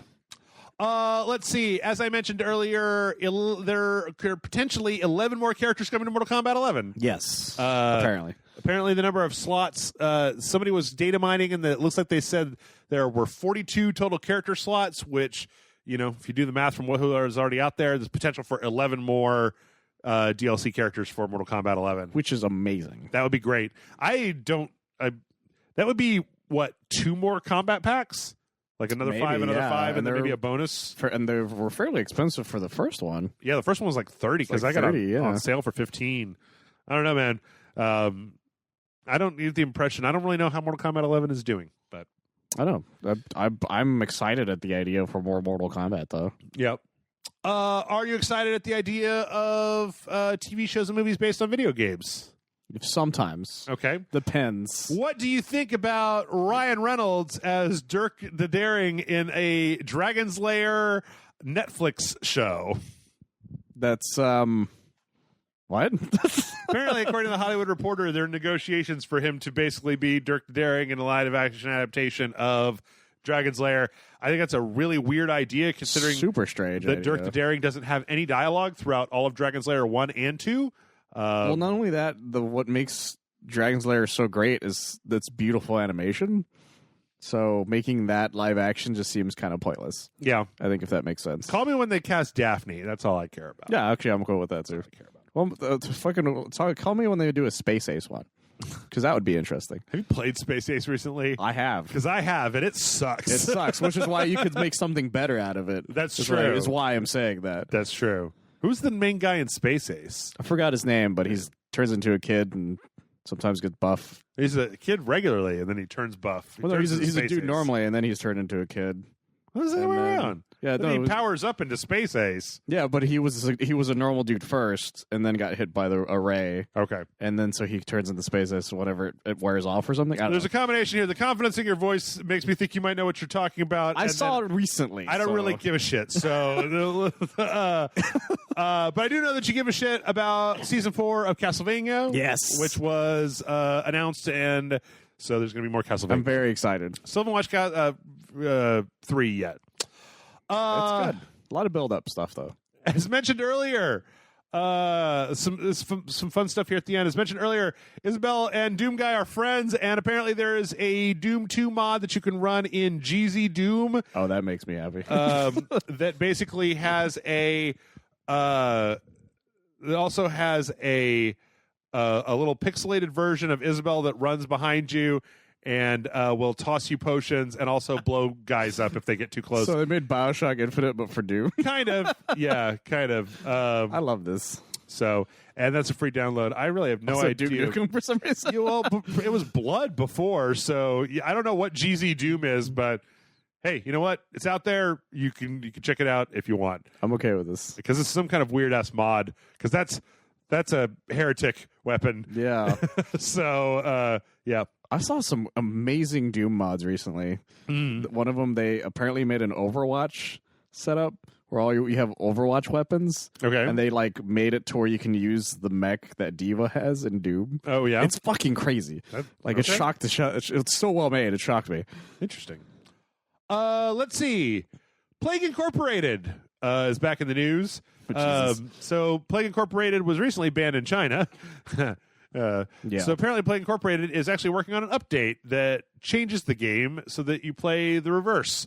So instead of trying to destroy the world with a plague that you create in Plague Incorporated, you're trying to save the world from plagues in Plague Incorporated. Well, was that not what I never played it, so I had no idea that was the actual point of the game. Yeah, the point of the game originally was to like design a disease, and then it had a bunch of different like things that would happen, and then you would see how much of the world you could wipe out with your particular disease. I had no idea that's what it was. Yeah, now they're flipping it around, and yeah, they also donated $250,000 to COVID-19. They made quite a bit of sales recently. Yeah, surprisingly. Let's see. Speaking of plagues, apparently Minecraft is going to have a bunch of educational content they're going to be adding in for kids that have to stay at home. Oh, that's fun. So apparently they're going to have like the stuff is really interesting here. Explore the International Space Station, learn to code with a robot, visit Washington DC landmarks, like build 3D fractals. Like it's going to be just kind of like a little fun set of little modules for Minecraft that you can download and that you can have your kids play and they maybe learn something. So. I never cease to be amazed by the things they do with Minecraft. It is something like make the entire Earth. Was there like a story about that I saw recently? I read a news story where they made a giant library and they actually filled it with like things you can read inside of it. That were like actual books, because it was made by a bunch of like it was made to like for awareness of censorship. Okay, they put a bunch of articles that are censored in their home countries, but you can read them uncensored within Minecraft. Cool. Did they put the Japanese copy of Tokyo Mirage Session Sharp FE in there, or maybe I don't know. You never know, but you got to play it in Minecraft. Is the situation? Yeah. Last but not least, this is the weirdest story of all time. It's kind of amazing. All right, so in the 90s, there were advertisements for the Sega Saturn with a character from Sega called Segata Sanshiro, and it was the weirdest fucking advertising campaign, and I really recommend that you all go look it up. The first two ads that were put out, basically there is no dialogue except for people saying the guy's name. Yeah. And he comes in, and he beats up a bunch of kids, and then just shows the Dreamcast to the camera, and that's it. And the second one is also that, where he goes to like a dance club and just beats a bunch of people up and then shows the camera the Dreamcast. And then it gets weirder because there's like a bunch where he's got a gigantic Dreamcast on his back and he's like running through the forest. He's like punching the controller because it's so big. Anyway, this is a thing. It happened. It was amazing. It happened. All you got to do is look it up. And apparently Sega might be bringing it back because they got the son of the actor who played to play the son of Segata Sanshiro, whose name is what's his name? Sega something, right? Yeah, Sega Dio. Like Sega Dio. And like there's this fucking weird ass video where he's just like in a school. He's got kind of like a suit, but then he's got like the karate gi on his shoulders, and all he says is Sega Dio, and like he just shows up. He's got a bunch of rays coming from behind him. He's got a creepy smile. He does not seem like a professional actor in any way, shape, or form. And no idea what this is. It's not connected to anything. It just says like 60th Sega or something. Yeah. but that's all it says. It's like Sega's 60th anniversary. Yeah, and it's like, but what is that? What are you guys gonna do? There's even a part where he says his name and then somebody else says, okay, well then what comes next? And then he just repeats his name again. So this is the strangest thing. It's very strange. I think everybody should take a look at this. The thing is that his dad imbued like batshit insanity though when he appears. Yes. And like, here's the thing. Okay, most people don't know this, but the news story mentions it. But the guy who did it was the original Kamen Rider from like the 1970s, who sang his own theme song, by the way. Okay. So that tells you what kind of guy he is. And he plays this character with so much seriousness that you can't help but fucking love him for it. It's very, very strange. It's very, very strange. It's very, very strange. It's amazing. You guys just look up like a compilation of these things. Yeah. Because they're just so fucking insane. They're very strange. They're the type of like ads that like when somebody says like, what do you think of Japan? And they think of insane ads. This is what you think of. You know what? Like this. It's like it feels like the precursor to like if this was a normal ad, then Sorry, I just saw what he did. the Sony baby ads were like, well, we can't just make it weird because Sega's already done that. Yeah. We have to make it really weird because they're really, really, really weird. I love these so much. They're insane. You should go watch them. Yeah. And with that, we're going to go ahead and take a break. When we come back, we're going to answer questions. So stick around, everybody. We'll see you in a minute.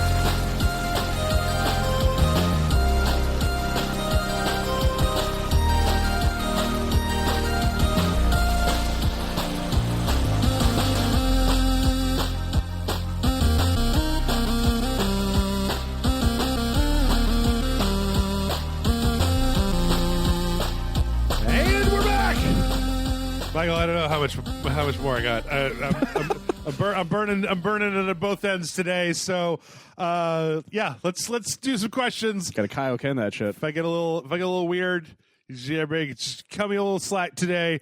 I know that I'm weird a lot of times, but mailerightside.com is the email address. You sent in your favorite story about when you only got to sleep for 4 hours because you were sweating your nuts off waiting for the AC guy to come. Yeah, our first question this week comes in from no signature. I'm going to call you Q-Tip. Q-Tip writes in, QT writes in and says, hey, Jeff and Michael, as a lover of both Naruto and My Hero and One Punch Man, I saw the new One Punch Man and My Hero games and thought they are all poor man versions of the Ninja Storm games. As someone who seems to like the new My Hero game but seems to dislike the Naruto games, and I don't know, am I saying that right? Is that how you say it? Naruto? Yeah. Okay. You can say either Naruto or Naruto. Say Naruto. There was like, it's Naruto, and I'm like, Naruto. No, it's Naruto, and I'm like, Nikolaj. Yes. Okay. As someone who seems to like the new My Hero game but seems to dislike the Naruto games, what is so good about it? On the outside, it looks like a Matt Frank situation where the major flaws are overlooked in the game only because it has a My Hero skin on top of it. For Matt, it was Godzilla / Kaiju, etc. Is there any real reason to buy it other than it has My Hero characters in it? And that's from the QT. Short answer, no. I mean, like, I think that I played through the story mode of that game. Mm-hmm. And it makes you go through a lot of the different characters, not all of them, but a bunch of them. The major draw for that game was the fact that it was characters that I like. And like, okay, I'm kind of a little scared about saying this, but I think I'm going to. In general, I think that most arena fighters as like a genre of video game are kind of bad. Yeah, actually, I have any arguments against that. I kind of the same way that I think that like Dynasty Warriors is kind of bad. Like it's not. I mean, it's fun for what it is, but I feel like both Dynasty Warriors and a lot of the arena battler games that you see a lot of the licensed properties getting put into, I really couldn't say about Ninja Storm because I think we played one of those games one time and I was just like, never again. Like the One Piece games that come out, oh yeah, and I'm just like, no, I don't know. I do not want to go down this road. But like a lot of those games seem to be based on the idea that like you like the franchise that they're based on. So yes. You get to do fun stuff inside of that franchise. So like Naruto very well could be a technically better game. There's probably Dragon Ball games that might be technically better than those, that might have better like mechanics to them about how the actual fighting works, or Jump Force or something, right? But like so many of those games just gloss over my brain because I don't care about the characters, right? Yeah. Because they don't go out of their way to do, or I don't know. Here's a question. Do you know of an arena battler game with original characters? Like like that has that same kind of like locked on one-on-one kind of dynamic, like bursting up and then punch and hit the button for your special, but it's an original property. It's not based on any anime. I'm sure there's got to be one or two out there, right? But I know there's one that exists. The problem is I don't remember if I've ever played it or what its name might have been. Right. I think like Anarchy Reigns for some reason pops in my head, but that's not exactly an arena fighter. It's more just like a third-person action game. Yeah, it's more of a third-person action game that you run around in kind of thing. Because I mean, it like, happens to have arenas, I guess, in it. I mean, like, Neo or Bloodborne or like Dark Souls, like those are also very much like one-on-one action games in a lot of ways, but they have like incredibly more complicated systems than what you find in those the anime arena battler games that you'd normally get, right? Like, I don't know, it's a tough one, because the thing is, you brought up an interesting thing with Dynasty Warriors is that I hate Dynasty Warriors games, but I played all the Gundam ones, right? And I played through the entirety of Hyrule Warriors, and it all became down to the fact that I like the characters that were in those things. Mm-hmm. Like I went out of my way to unlock Heavy Arms in the Dynasty Warriors one, and he didn't even play that great, but I still played through it with him because I liked Heavy Arms. Kind of thing. I went through the entirety of Hyrule Warriors, and I'm like, this is okay, but I use Link because I like using Link, kind of thing. Mm-hmm. And same thing with My Hero. Like, I think My Hero is a lot of fun because it's this big, fancy fan service kind of thing that if you really like those characters, you think it's kind of fun. Hell, it's a lot of the Naruto games that I played were the exact same thing. Mm-hmm. Those Ultimate Ninja Story games, that's just that, but slightly fancier. Okay. It's just those, it's literally the exact same thing. It's like there's a lot of great fan service that come out of these, but technically they're not really good fighting games. They're just okay, kind of. Like even the best arena fighters, I think, are just okay games. Right. Like Budokai Tenkaichi 3, a lot of people are like, it's my favorite Dragon Ball Z game. I was like, well, it's not really that good of a fighting game. It's just it has a lot of characters in it, and so you have all that fan service. That's the issue when everybody's like saying, well, why can't Dragon Ball Fighters have all the characters Xenoverse has or Tenkaichi 3 has? Like, well, because everybody has the exact same set of moves, right? For the most part on a lot of those things. Even with some of these arena fighters, a lot of them have very similar move sets where they're not exactly like like for the Naruto game, like 5 people know the Chidori. Like the Dragon Ball Z, like everyone knows the Kamehameha, that kind of thing. Mm-hmm. With all these arena fighters, they don't have to do a lot of work when it comes to that sort of thing. Whereas in Dragon Ball Fighters, they have to because it's an actual, honest-to-goodness fighting game where that everybody knows Kamehameha, but they don't know it exactly the same way, kind of thing, if that makes sense. Yeah, I actually, while you were talking, I was actually thinking about it. I was just trying to kind of like expand the scope of the question. Yeah. And like, I know there are a lot of people in the world who don't like, in fact, I was talking with Joe a few weeks back. Oh, okay. About Mortal Kombat. And he's like, it's too slow. Like, I just don't like the way it feels. Yeah. Like, I like Mortal Kombat, but I don't like the way that game feels. I like Mortal Kombat, even though there are probably plenty of other just like fighting games that are better, that are objectively like tighter or better put together. But I like Mortal Kombat. I like the dumb X-ray attacks and like the blood and like, I like just the way that it looks and the story, and like I'm invested in those characters. I like Johnny Cage and fucking Katana and Sub-Zero and all that shit. So like there is or even when it comes down to, I was thinking about it in terms of Souls games, right? Have there been a lot of Souls-alikes where you could say a game like the first Neo was probably you could make an argument about saying that like it's maybe a better game than some of the other Souls-alikes. Yeah. But like I'm just not as like I'm really invested in the Souls universe because of the aesthetic and the story and stuff like that. There's more. I guess maybe what it just comes down to is, in this particular case, and not just, I don't want to seem like I'm just coming at this QT here for their opinion. Yeah. Like, I think it goes for all games where, like, there are some games that are technically better than other games, but I like, if game A has better mechanics than game B, but I care more about the story of game B. It doesn't even have to be My Hero Academia. It could just be that, game A's story was sloppy and game B's story was done in a way where I was like, oh shit, I'm way into this. Yeah. That like I'm going to necessarily gravitate towards a game that draws me in more than a game that might even be technically better, but doesn't draw me in. It's the argument that was going on when Marvel's Capcom Infinite was announced, and there was a lot of characters that weren't in it that people wanted. There was an argument that the producers tried to make because they had to, because they didn't want to shit on Marvel for not letting them use certain people. They're like, well, people like this character because they can do X, Y, and Z. But this person can do X, Y, and Z. It's like, but that's not why they're mad. Right. They're mad because they want to use that character because they like that character. Right. It's like if it's like if Ryu using Cyclops' attacks from Marvel's Capcom 2 kind of thing, or Marvel's Capcom 1 or any of them. We're like, well, he can do all this stuff. It's like, yeah, but I want to use Cyclops. This is the actual reason I want him in here. Same with Magneto. People are like, well, I want to use Magneto. It's like, well, Ultron does some of the same things. Like, that's great, but that's not why I'm not using him because he does these things. I want him because he's my favorite character kind of thing. Or even like we were talking about before, the reason that people are mad about ARMS in Smash Brothers is it doesn't really matter technically how good ARMS the character is, because a lot of people want their favorite character in there because they have a favorite character. Exactly. So I think that a lot of times it comes down, and like I said, I don't want to make it sound like, it's entirely possible that the Ninja Storm games are technically better games. I don't really know. I don't even have the framework to be able to evaluate. What I do know is that One Punch Man game was dick. It was bad. It was really bad. It was fucking like day-old shellfish, and it was not fun to play, whereas the My Hero Academia game, they did that thing you get in a lot of arena fighters where you get to like kind of zoom up and see these big special moves happen. It was very bombastic. There was a lot of like moving. Whereas One Punch Man, it was like just two people kind of like walking towards each other, and then like one person does a thing, and I don't know, can I dodge out of the way?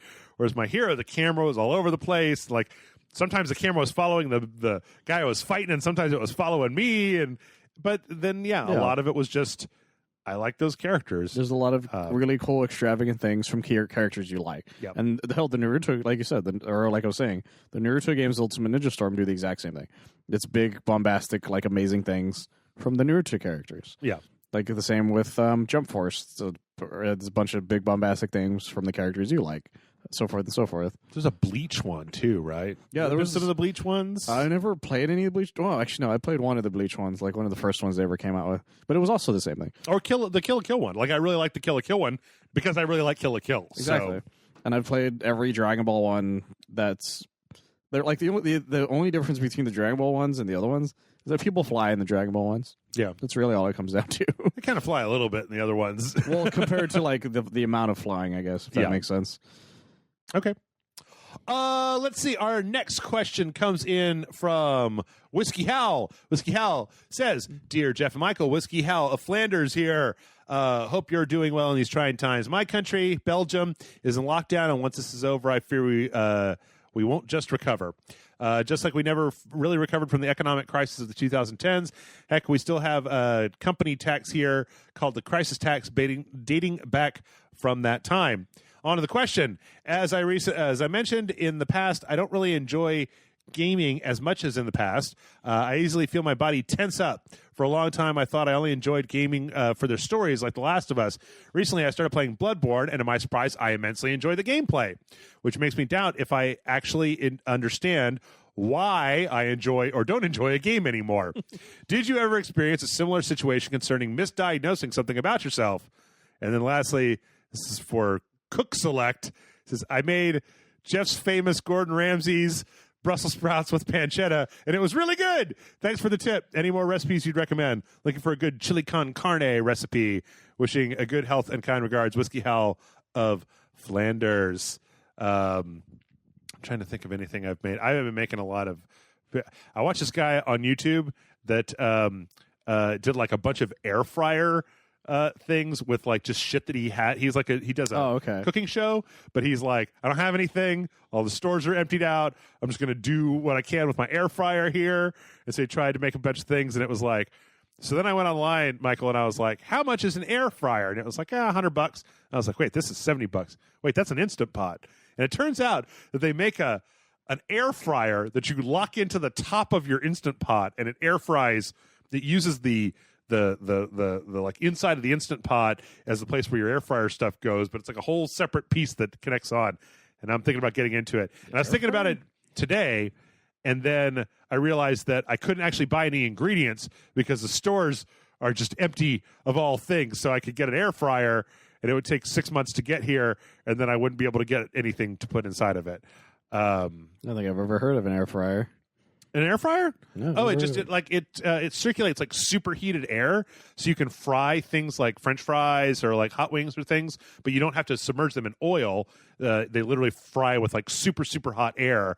That's interesting. You can use it to you can use it for all kinds of stuff. Like he just took a pie crust and put it in his air fryer, and then put like a quiche mixture in the middle and kind of like made a quiche in his air fryer. It's interesting. Air fryers. They're fucking crazy. I've thought about getting one, but I don't use what I've got right now for anything. When was the last time you used that crock pot I lent you? 2 weeks ago. Okay, I bought a big old pot roast at the HEB before everything went down. Went crazy. And so, I used it for that. Okay. Last time I used it. But before that, it was like a month.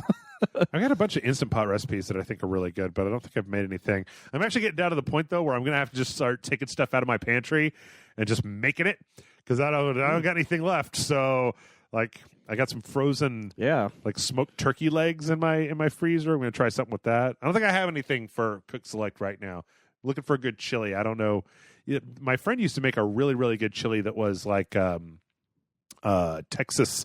It was like they won the Texas chili cook-off like 5 or 6 years ago, and then they just put the recipe online.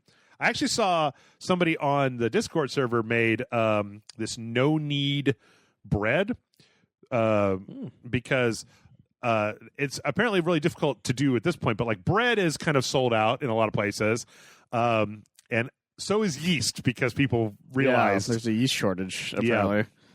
But I was watching this guy on YouTube that you can look up, where it's like you literally take a Dutch oven, like a big ceramic pot, right? Yes. And you not the other thing you're thinking of. No. You mix up this bread dough, and it's pretty simple. And then you put it inside of the big Dutch oven, and then you put it in the oven for 20 minutes or for like 8 minutes, I don't know, some amount of time. Then you take it out, you take the top off, and then you put it, and then what you get is like one of those big kind of roundy top loaves of bread that you can cut. But the cool thing about that is that he actually talked about how you can take a piece of the dough before you start making the bread and put it in a thing of water with some, I think it was like sugar. I don't remember what it was. Basically, you can like keep reusing the yeast, because the yeast is alive. Yeah. So if you give it an environment to grow in, cultivate, then you can just cultivate more yeast. You can just keep it's like a sourdough starter, and apparently, the longer you use it, the better it starts to. Regular yeast even starts to develop a kind of soury, more rustic taste to it, but that it's still good. It's still edible. What's the plot point of a Brooklyn Nine-Nine episode? Oh, yes. Yeah. Yep. Because it was like the Boyle family, the sourdough starter. Yep. Anyway, if you ever get a chance, try to find the Green Arrow chili recipe. Oh. There's a long time ago, DC came out with this image of like Green Arrow feeding the entirety of Justice League as chili, and everybody can't eat it because it's too hot except for Batman. But it hasn't like the entire recipe for the chili, like on it and everything. I've heard it's pretty good actually. Okay. I've watched a couple of channels that were doing. Alton Brown did a whole thing on where he was like, "So all you got is saltine crackers, huh? Those suck." It's like literally like a 10-minute video with no dialogue, where he just takes a bunch of saltines and like he mixes up like hot sauce and mustard powder and a few things, and then he takes a bunch of saltines and like coats them in this, and then puts them on a pan and bakes them in the oven. And then when he takes them out, he like puts in like butter and stuff so they don't burn. And then when he takes it out, it's like you've got a saltine that's like covered with this like spicy powder. So they've got like a lot of taste to them instead of just being like saltine crackers. That's interesting. Yeah. Alton Brown's been doing a lot of like, what do you got in your pantry? I'll show you how to make a thing. Also, Binging with Babbage did a thing where he did chickpeas. Did you know that the water that's in chickpeas is called aquafaba? Like what's in with chickpeas when you get them, and if you save that, you can literally take aquafaba and whip it until it becomes like a meringue, and then you can actually use it like an egg substitute. Like a lot of vegan stuff uses aquafaba as an egg substitute. That's interesting because you can whip it into this egg-like consistency. It's fucking weird. Anyway, sorry. Yeah, that is weird. Actually, did you ever experience something where you figured out that you didn't like a thing for like a reason? I don't exactly know how to paraphrase this question. Well, it's a tough one because I know my tastes have changed over the years. The problem is I can't pinpoint what I found the issues were originally. I know fighting games for a little bit. I actually wasn't super good at them, but what happened was that one day I had my brother brought me Marvel's Capcom 2 for the PS2. The thing people forget about original Marvel's Capcom 2 on consoles is you had to unlock everybody, and there's a shit ton of characters in Marvel's Capcom 2. Yeah. So I spent 2 weeks straight playing that game, and then from then on I was good at fighting games. Okay, because I was just doing that nonstop. But yeah, that's like I remember at the time I used to think I wasn't going to be good at that sort of thing, but then I just had the patience with it, and then from there I was fine. That's really one of the only things I can think of. I guess I don't know. It's a tough one because there's not like a lot of my tastes have been the same, but like I said, a lot of the tastes that have changed, I can't pinpoint what I thought the original issue was. Okay, so yeah, I spend a lot of time because I have brain problems. Everybody got the brain problems. I got brain problems. And so I get into this thing where, like, if I say I don't like a thing and then somebody on the internet challenges my thing, I really, like, interrogate my own, like, desires and be like, well, why don't I like the thing? That's how I got him to watch Dragon Ball. Is it just because I'm so bad as a person? No, that's probably not right. So I spent a lot of time thinking about, like, why I like certain types of games and why I don't like other types of games. I mean, I would say that there's like numerous examples of games where I didn't think I would like them, and then I ended up kind of liking them. Like, I didn't really like any of the go back to the previous question. I didn't really like any of the arena fighters until I got really into one of the animes, and because it used to be that it was all Dragon Ball and Naruto and like it was all stuff I didn't. One Piece. It was all shows I didn't watch. And then finally they put one out for a show that I watched, and I was like, oh, hey, I kind of like this when it's a thing that I like. Or like, the classic example, of course, is Jason and I crapping on Minecraft, and then in between part 1 and part 2, we played it for like 3.5 hours and built like a house, and we were all like domestic and shit, and it was pretty fun back all in the spill days. But I don't know. I generally I play so many games that I usually have a really good idea of why I don't like a thing, as opposed to like I don't get, and I feel like I'm not wrong very often because I spend so much fucking time playing video games that like I've got a very large library of like, well, I don't like this because of that mechanic, and I don't like this because it did this, and I don't like this because Delson Rowe is a jerk off as a character, and I don't like him. So I have an answer that I've just thought of right now, and one of them it helped because of Resident Evil. I used to think I didn't like horror games at one point.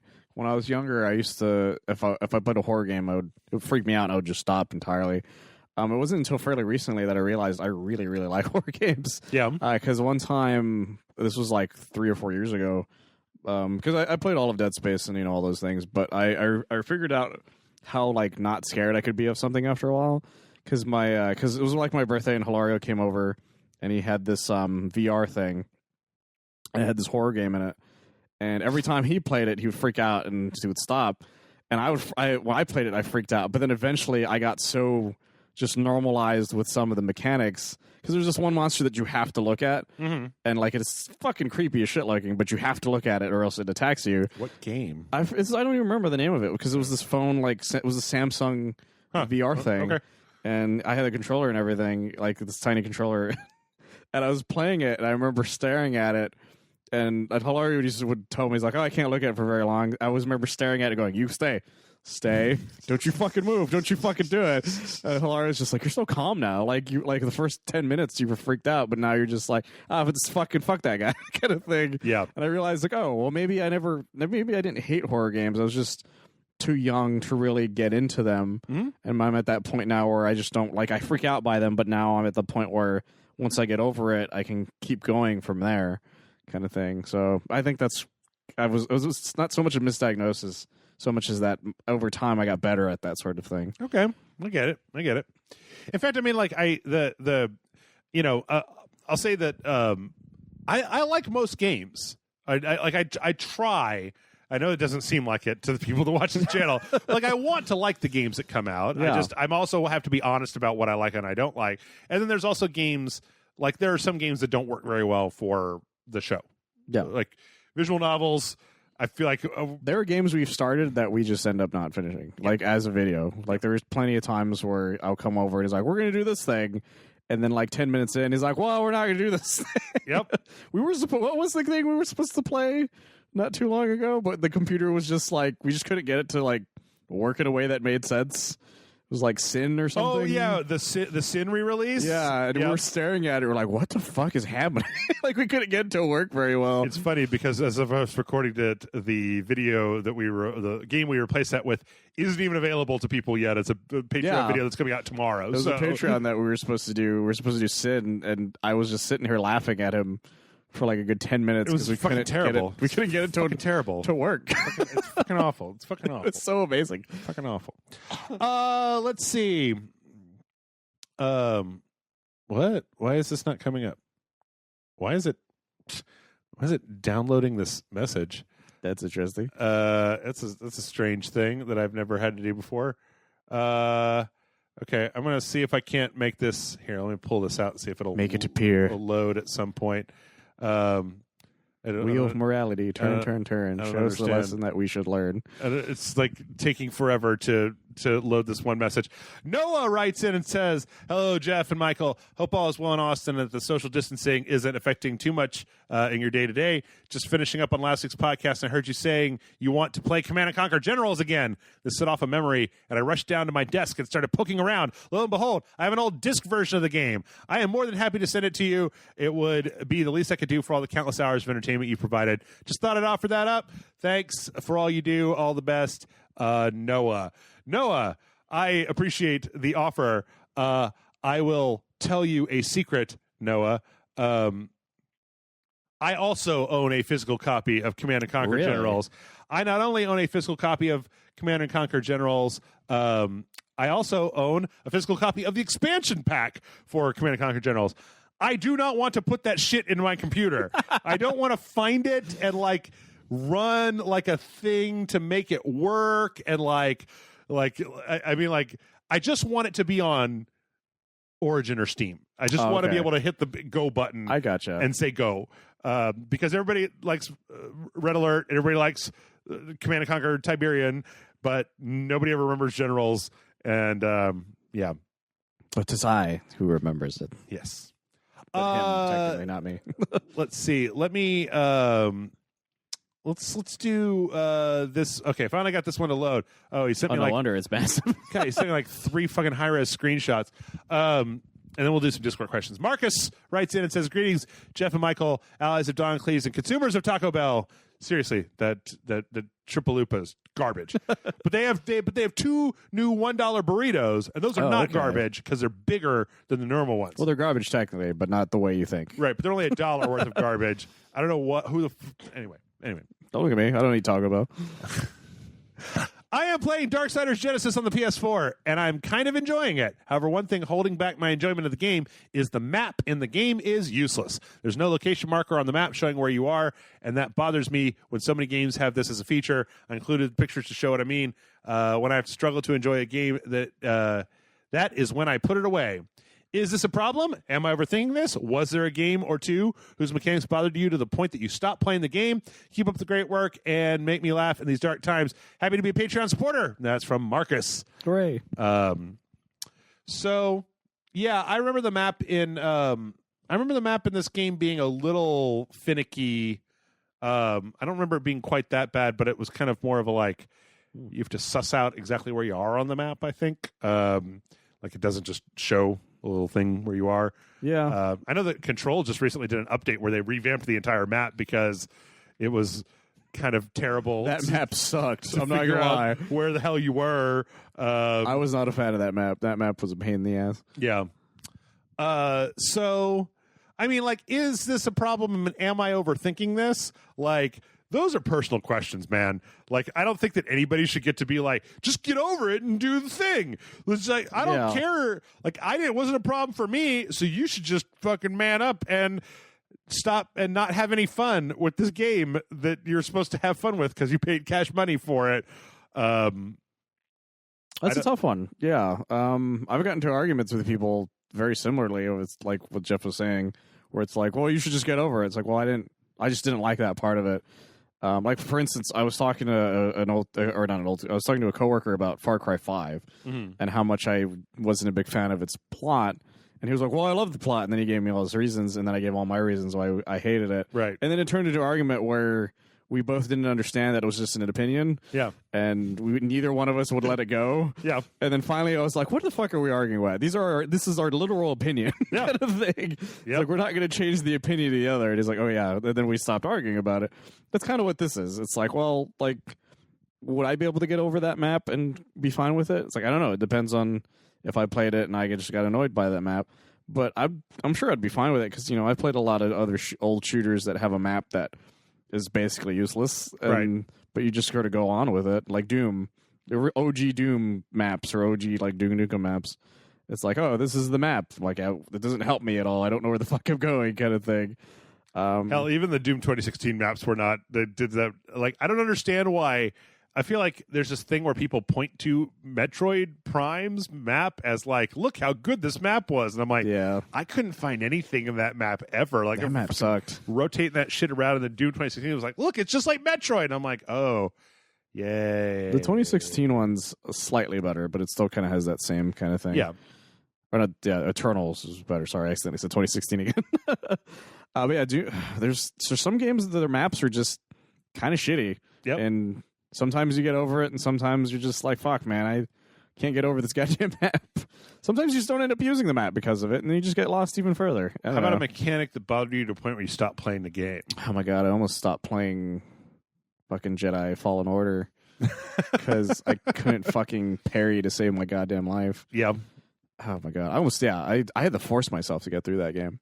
Like, everyone's like, it's great. I'm like, I fucking hate it. I fucking wasn't a fan of that game. I thought it was fine. It was fine. It's so funny because I think Chris kind of liked it. I feel like Chris liked it. A lot of people I talked to who are like very casual about certain things. Yeah. They're all for it. They were like, they thought it was one of their favorite Star Wars games they've ever played. But like you and me and John were all just kind of like, I didn't care for it. Yeah, I thought it was okay, I guess. Everyone else is like, no, it's so good. No, it's like injecting Jedi into my veins. I'm like, I fucking know. I don't need that shit in my life. There's a few shooters that I just couldn't get over. Unskippable cutscenes. Oh my god, especially when you die. Yeah, a lot in certain stuff like that. There was a game I played recently that did that, and I can't remember what it was. Mm-hmm. I want to say it was Jedi, but I don't think it was. Yeah, there's some things where, like, if a game is just too fucking hard, yeah, kind of thing, then I'll just stop. It wasn't Bloodborne that made me do that, but it was one of the Souls games. Mm-hmm. I just couldn't deal with it. Dark Souls 2 or 3 or something like that. Something like that, because a friend of mine was like, well, why don't you try it? And I tried it at his house, and I was just like, I just can't.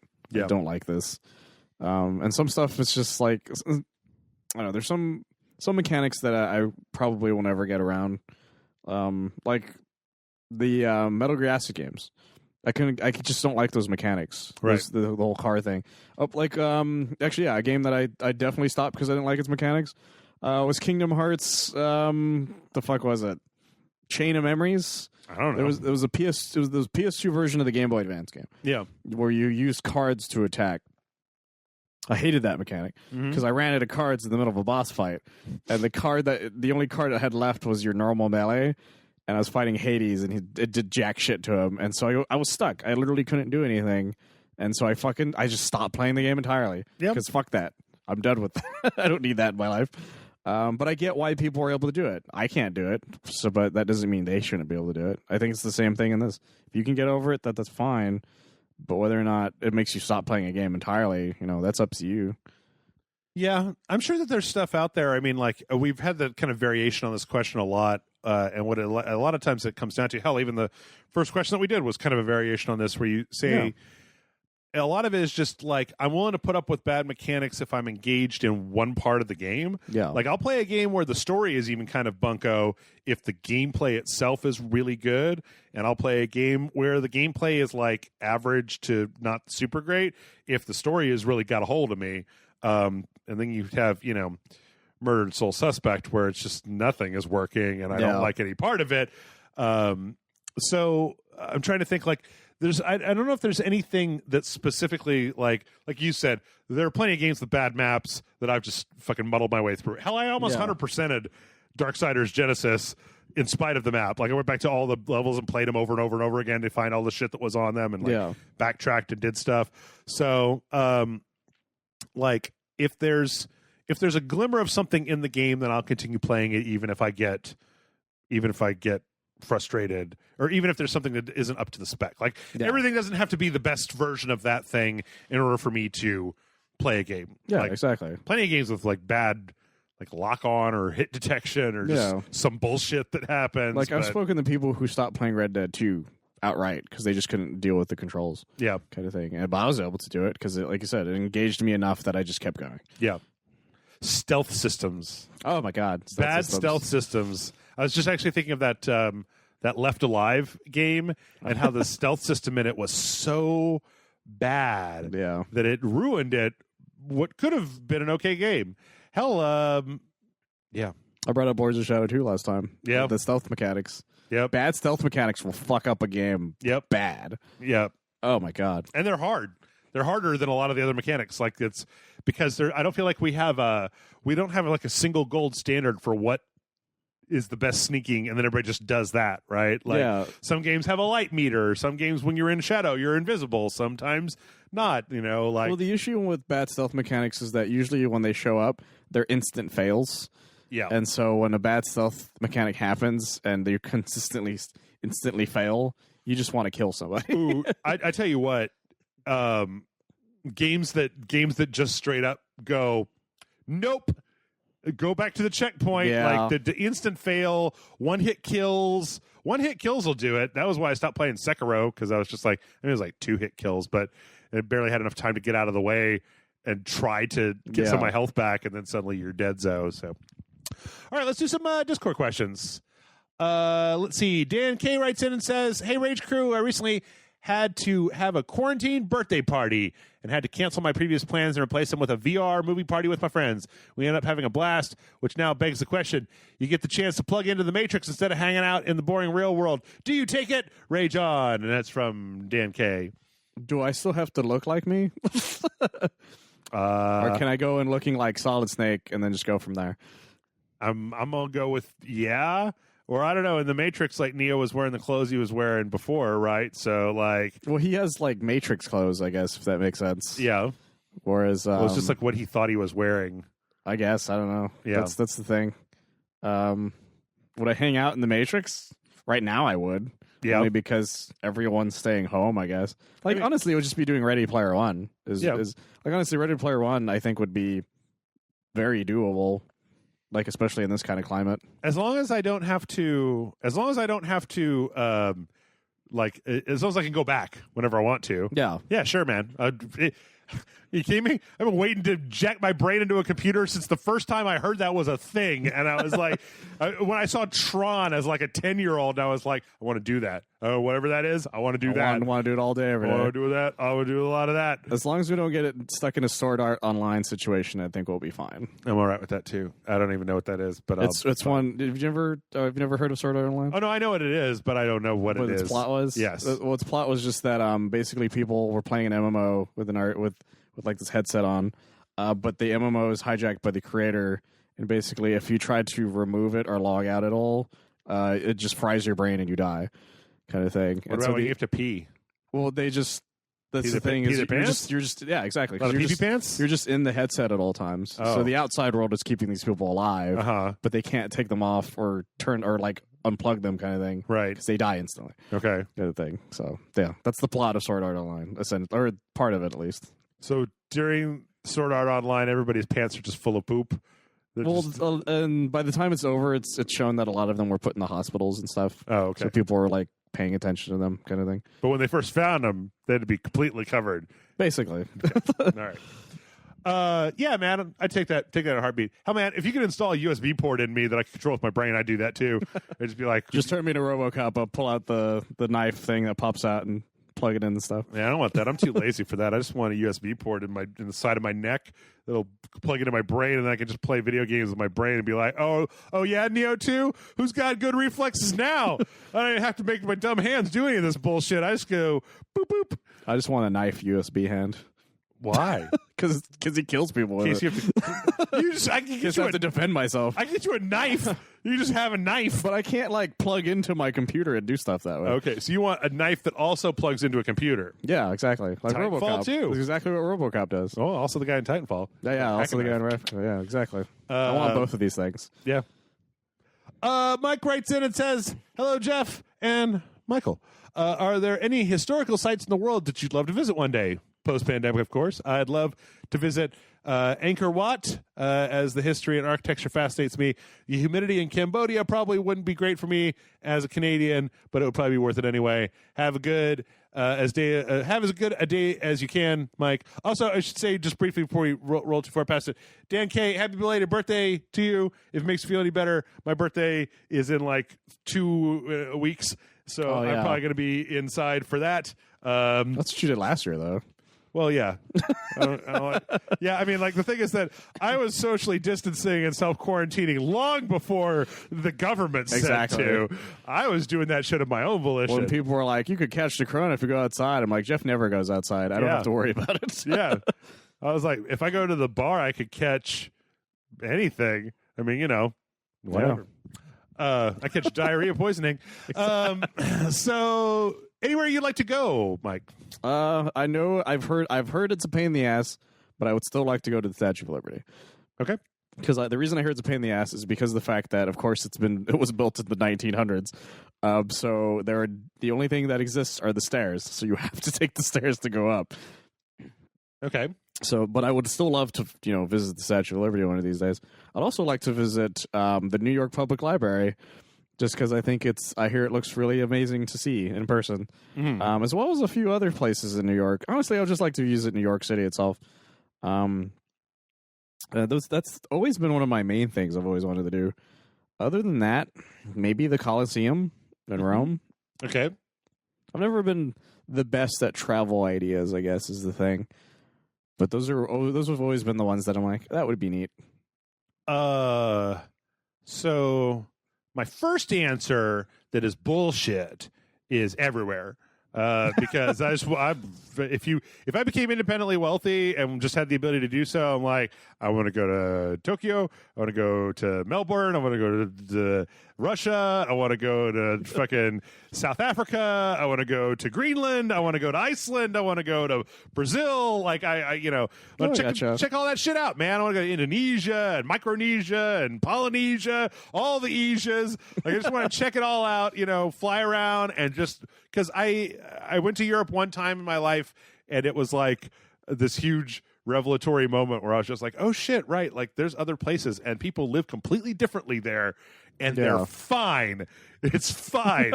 You can buy a joint in a fucking coffee shop and the society has not fallen down. Oh, you were lying. That's what happened. You were lying. So I love other places. In particular, though, I mean, I definitely would love to see Tokyo, downtown Tokyo. I feel like a lot of that should have been one of my answers is Tokyo. There's one specific thing in Japan that I would have liked to have seen, but it's not there anymore, but was replaced with a different one, was the life-size Gundams. Oh, yeah. Because the RX-78-2, they used to have one there, but they took it down. because the government wants to see if they can make an actual mech out of it. That's an actual thing, by the way. So they replaced it with the RX-0, which is the unicorn Gundam. Oh, And apparently at night they will open it up and like it lights up and shoots like air out of it, that kind of thing. Okay. Marcus Jones actually was there not too long ago. He took a picture of it as well and sent that to me, and I was very jelly because there's also like a Gundam cafe, and they have a bunch of like giant life-size Gundam stuff that's also in there. One of these days, I mean, Matt and I have talked about the problem right now is I have no money, no money for anything. But if I had the ability to save any amount of money, which I don't, patreon.com/race, then we've talked one year about because Matt rents out, He goes there so often. accommodations and stuff, right? So he does like a big trip, usually later on in the year. He might as well get a dual citizenship at this point. For like a week, and it was like, well, if you can pay your way over there and like pay your way while you're there, it's like I can probably get you places to bunk, right? Yeah. Like I can get you a place to sleep, and then you gotta take care of yourself when you're doing other stuff.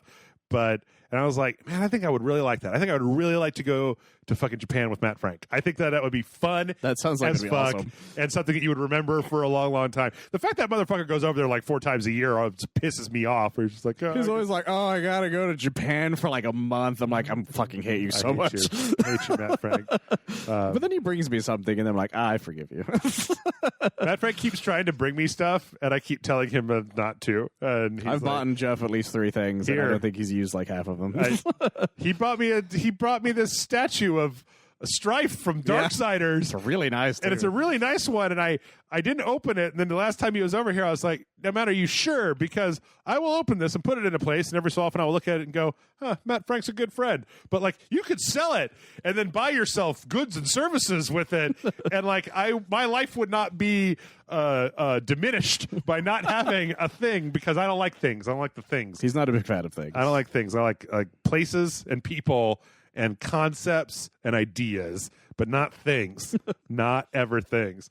But I got too many things. I don't have enough room for all the things I don't got. think you have that many things. I'm gonna have to throw some. I bought a shop vac this week. I don't know where to put it now. I'm like, well, that's a different kind of thing. where do I put this shop vac? I found.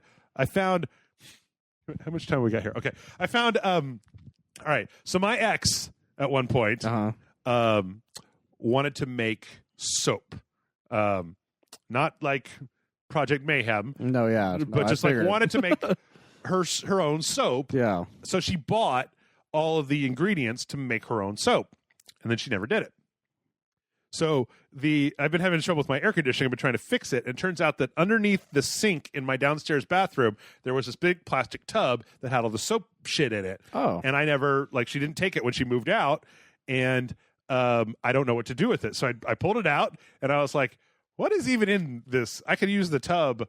So there's like a big thing of lye, which I don't know how to dispose of. You don't want to. Yeah. Do you want? We can do the Tyler Durden thing if you want. I can kiss your hand and put the lye on it. And this is a chemical burn. So it's also got like a big plastic thing with a bunch of molds that you can make soap in, right? Yeah.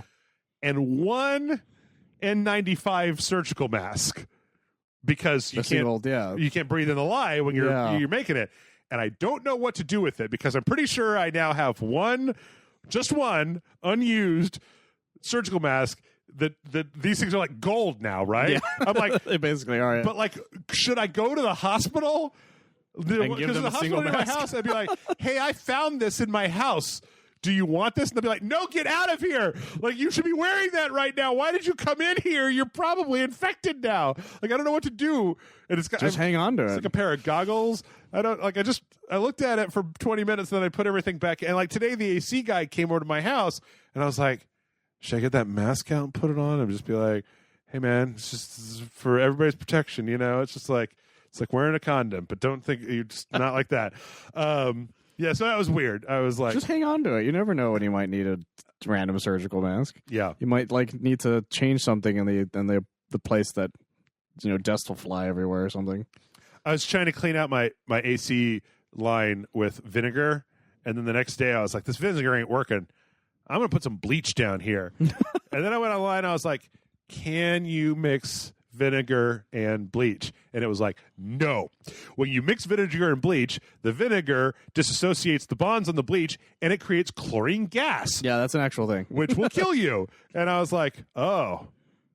Let me get all this bleach out of my. Fortunately, the drain line was so backed up that like I took it out. Also, it turns out the bleach goes bad. This like 3-year-old bleach just smells like water. I could probably drink it. It's probably fine. I wouldn't test that theory. Anyway, one other place I'd like to go is the Giant's Causeway. There's actually a level in Dark Souls 2 that is based on this. And every time you see a thing in like TV shows or movies where they have the like hexagonal rock formations. That happens in a bunch of places in the world. Yeah. And so you get these very kind of interesting looking rock formations that are very geometric. And Giant's Causeway in Ireland is one of the places that has them in great abundance. And it looks like a really pretty beach, and I'd like to go there. Isn't that where they film? Oh, I'm thinking of a different place. Sorry. Last Jedi? Yeah, parts where wherever Luke lives is somewhere near Ireland. It is. In fact, I listened to a podcast where that site is like there are now tourists going there, and like it's dangerous there. Like there's already been, I think, 2 people who have died. Oh, wow. Because there's nothing there. Yeah, there's nothing there to do except fall off a giant cliff and die from it. Also, a lot of birds. If people keep walking around on it, like within a decade, it'll be destroyed. It'll just be completely destroyed. So, let's see. Egg Spinner writes in and says, "Afternoon, Rage Select. In these times of self-isolation, stocking up to avoid going outside, what is one non-essential food item that you could not go without? I made sure to purchase a blueberry loaf from a French bakery before I cut myself off from the world. Keep on raging on." And that's from Egg Spinner. Chris actually made a post about this. Oh, yeah? Where he regrets not buying a secondary freezer to just fill it with pizzas. With pizzas? Yeah. Are the with frozen pizzas. pizzas gone? Well, what it is that like it's harder to like justify going out for some people more and more, and so they can't just like, and they don't want to spend money, and some of them don't have enough money to just start like ordering pizzas essentially. Sure. So there are people out there who I feel bad for because they didn't buy any pizzas that they can have in case they have urges to have pizzas. I already went through my emergency pizza yesterday. Because we needed room in the freezer because Mike bought a bunch of nonsense. And we couldn't fit it all. That would like some of it was like in the ice maker trays because we just had no room because it's this small freezer for like 2 people. Okay, and so we ended up using it because I was hungry and I didn't want to cook, and the amount of time it takes to cook the pizza is the same amount of time it would take for the delivery one to get to me. Sure. So I just used it, and I have money, so if I want another pizza, I'll just order delivery kind of thing. But there are people who have issues who can't do that. There is one non-essential that I definitely went out of my way to buy. The homemade flour tortillas. Oh, yeah. We talk about them all the time. You guys don't know this because we don't talk about them on Mike, but Michael talks about the tortillas from HEB constantly. Here's the thing. There's a reason I don't need to talk about it. It's not because it's Taco Bell. It's because I am a tortilla snob. This is an actual thing. I'm obsessed with going to restaurants and finding out if they have homemade tortillas. And if they don't, I'd basically banish them from my mind. Yes, I am that fucking bad about it. So the HEB makes like the best like homemade tortillas in like ever, like in the area for some reason. And so I went to the HEB pretty much the first week the quarantine was about to happen, and I bought 4 20-packs of them. And these things are not like super cheap; they're like $3, I think. So I bought like 4 of them, and the lady was like, "Well, we're not going to make them after this." And I was like, good thing I'm here now. Yeah. Because for some reason, I guess because of the quarantine, they decided to stop doing it entirely for a bit. Yeah, because our local grocery store, they manufacture a good deal of their own like baked goods and salads. They make these like prepackaged salads that I was eating a few months back, and they stopped doing it. So even when I was there last time, the machine was never used, so they actually didn't make any of them. So I'm very glad I went there and bought a shit ton of them. Do you want to just make some tortillas? We could do that. Well, I do you have a press?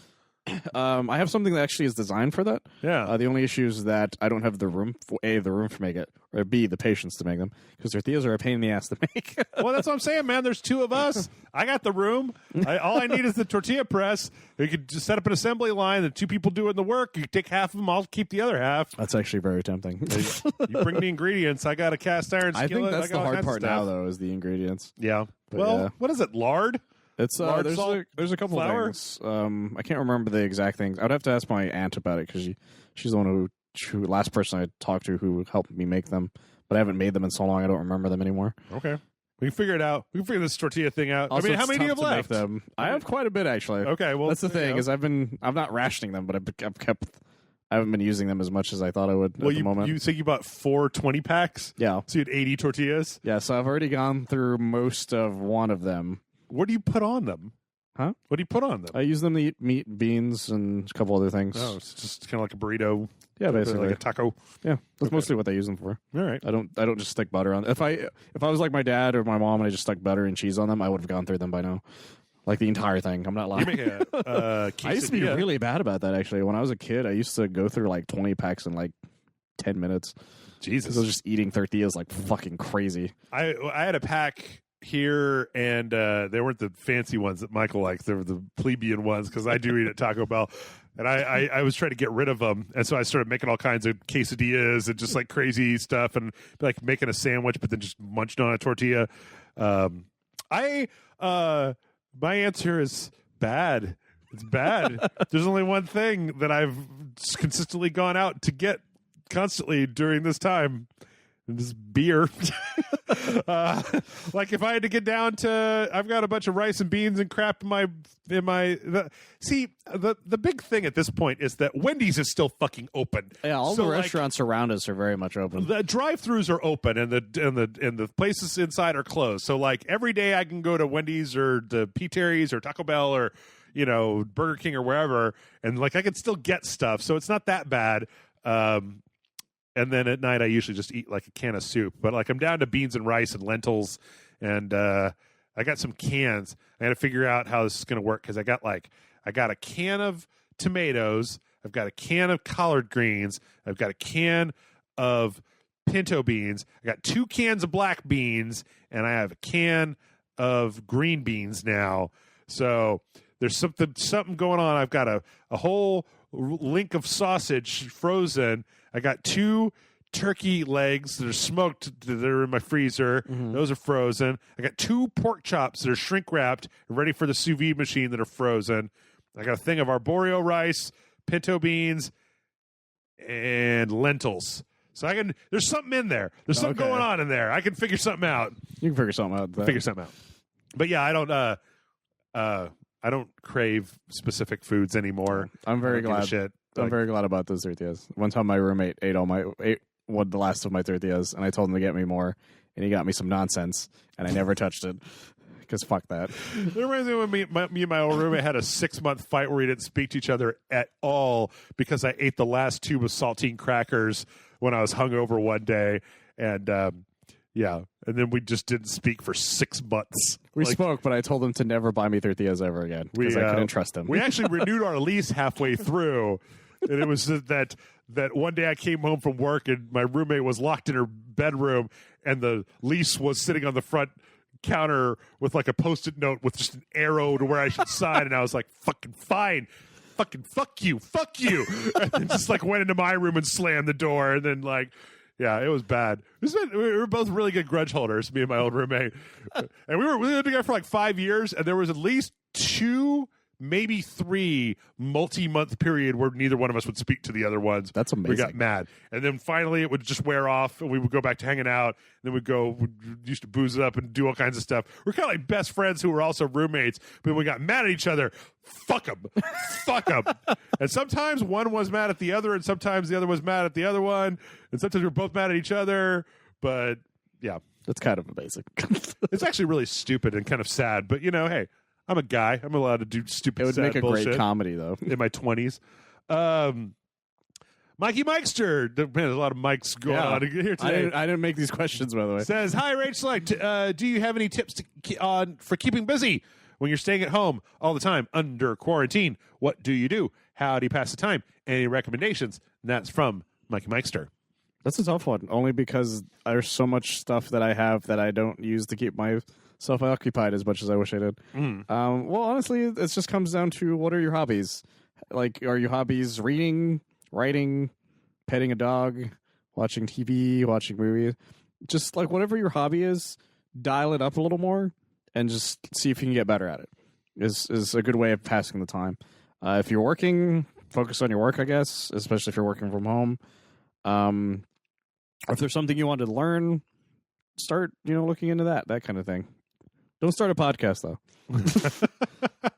There's too many of them. I think that you need to find things with a long tail, right?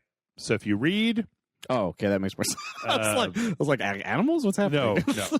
Buy a snake is what he means. Buy a snake. Get a snake. It's the longest snake you could find. Just go out, find the biggest fucking fuck-off snake you can find, and then just take it to the grocery store with you, and then you'll have no problems whatsoever. And no one will fuck with you. Like, hey, man, my snake needs some toilet paper. I don't know if you could spare a square.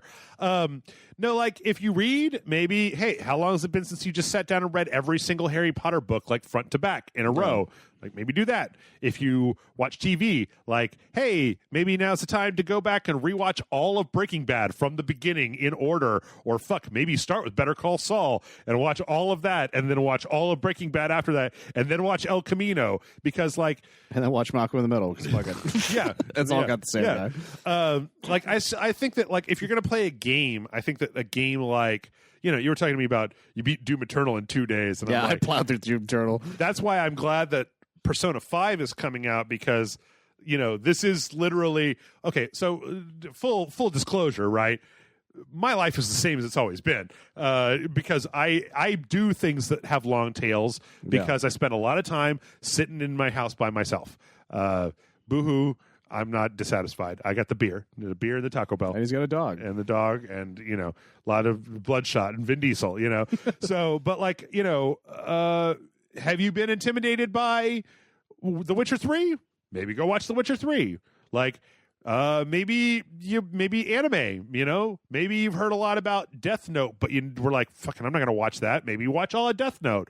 Maybe if you're really hard up and you feel like you ain't got nothing left to do and you haven't already done it, maybe now is when you are going to join the ranks of those fucking bananas weirdos who've watched all of One Piece. Maybe you're going to watch all of One Piece, right? God, don't do that. Maybe you're going to watch all of, take your pick. Maybe you're going to... I started rewatching TNG. I started rewatching The Next Generation. Okay. Season 1, Episode 1. Let's go for it, buddy. Go. That's what my brother's doing right now. I know they made Picard free to watch right now. Yeah. For everybody. Yep. But, like, it's good to have things that have a long tail, Like, of course. Like, maybe you want to become a pro at, maybe you want to learn how to do Dota, right? Like what they say, you've got to play Dota for 30 hours before you know how bad you are. Oh, yeah. Hey, man, you got plenty of time now. Maybe now's the time, like I said, to do The Witcher. Maybe now's the time to catch up on one of the Final Fantasies that you've never played, like Final Fantasy VIII, right? I was joking about the One Piece thing. If you want to watch One Piece, go ahead. Or read the manga or something, if you think it's faster. I don't think you should do that. I think that you should know what you're getting into before you start watching One Piece. It's true. There's a great meme that I saw that was like, I don't care how long this quarantine's happening. Yeah. I'm never going to watch One Piece. Or like, how long is Lupin? I don't know. It's fairly long, and there's a lot of movies. In fact, they announced that the 3D one's going to come out in the U.S. Oh, okay. So I'm pretty excited about that because it looks amazing. Yeah. Or, if not those, maybe, maybe teach yourself how to do Sudoku and buy like 100 Sudoku books or crosswords or shit. There's so Learn much, Klingon. I don't know. Dude, there is so much to do. Like, there's so much to do. And, like, in all honesty, all of the suggestions that I'm giving you should go below, like, thing to better yourself. Like, don't better yourself. Learn to don't be a nerd. play guitar. Do a bunch of push-ups. Learn Wonderwall is what he's saying. You know what you should. You know what a lot of people would be interesting to do is. I don't feel like a lot of the Rage Select audience does this, but like, you know what? Maybe now is the time for you to learn how to cook a chicken. Like, that's where I Oh, started. yeah. Learn how to cook a whole chicken. See if you can get a whole chicken from the store, bring it home, tie it up, put it on a roasting pan, put it in the oven, cook it, or whatever. Cook a steak, cook a Brussels sprouts, make some bread. Bread, you got to let it proof for 6 hours before you can use it because you got to let the yeast, all that stuff. Like, that bread guy that I was talking about, he actually had a really interesting thing that I didn't know about. There's like a triad for bread, right? There's kneading, there's water, and then there's kneading, time, and one other thing. It basically, what it turns out is this recipe for no knead dough is you don't actually have to knead dough if you're willing to just let it sit there for a long time. The longer that dough sits, the more gluten it develops, and that's like why you're kneading it in the first place. You can murder a gluten-free person with it. Yes, so you can shove it in a gluten-free person's face. Throw it like a bomb. But yeah, I mean, like, there's so much stuff to do. Maybe you want to learn how to calculate delta V in Kerbal Space Program, to take yourself out into the universe. There's so many ways to waste your time these days that I feel like, for the most part, our problem in life, Michael, is that we have to pick and choose, like, which is the thing I want to waste my time with, and, like, I don't want to waste my time with this because I'm not interested in it. Like, I've never watched Justified, but I'm going to go back and watch Star Trek: The Next Generation for the umpteenth time. No, that's exactly what's going on. It's like I've never actually seen Breaking Bad, to be honest. Like, I started it and then I never finished it. Like, I made it like halfway through, or no, I finished season 1, but I never went any further. But I've rewatched 30 Rock like 4 or 5 times. Yep. So, and I'm probably going to do it again. You should get on that season 2 of Breaking Bad, man. That's where it gets like way better in season 2. Maybe you should keep watching Dragon Ball Z. I'm just kidding. Maybe this podcast is over and we're not friends anymore. Maybe that's what's happening. MailRageSelect.com is the email address to send your questions to that are not about Dragon Ball. Or I don't care. You can do it. I'm just pretending for that.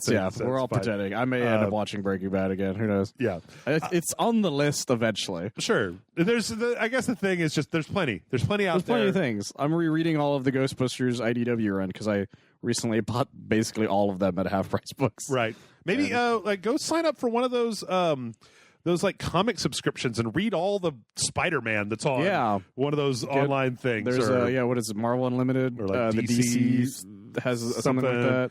Apparently there's a library app that's out there that also has a bunch of comics on it. There you go. And there's the virtual tours that have been popping up a lot more. I mean, I don't know what the shipping is like on them, but like I'll just put in another vote here for like buy a Kindle. They're $90. And then sign up for Kindle Unlimited. You Actually, get to a lot of phones have Kindle apps on them. Yeah. Like my phone has a Kindle app. I read Jason's book on my phone. Yep. It's a lot easier to read on a Kindle than it is on a phone. But. Yeah, but if you can't get it, like if you can't afford a Kindle, also there's a Kindle app, I think, for the computer too, technically. Mm-hmm. If you want to just read it on your computer. Yep. Yeah. Anyway, that's it. MailRageSelect.com. Check out Michael over at oneofus.net for other stuff and send in questions. We actually went through a lot of them this week, so we're going to need more questions. Yes. I know you guys all have questions. You send in the questions, and then we answer the questions. And just don't send in the Dragon Ball questions. Don't send them in. I can't guarantee that Michael's going to be on here. And I'm going to ask John a bunch of questions about Dragon Ball. He's going to be like, dude, I don't fucking know. Who are you, comrade? Questions. There you go.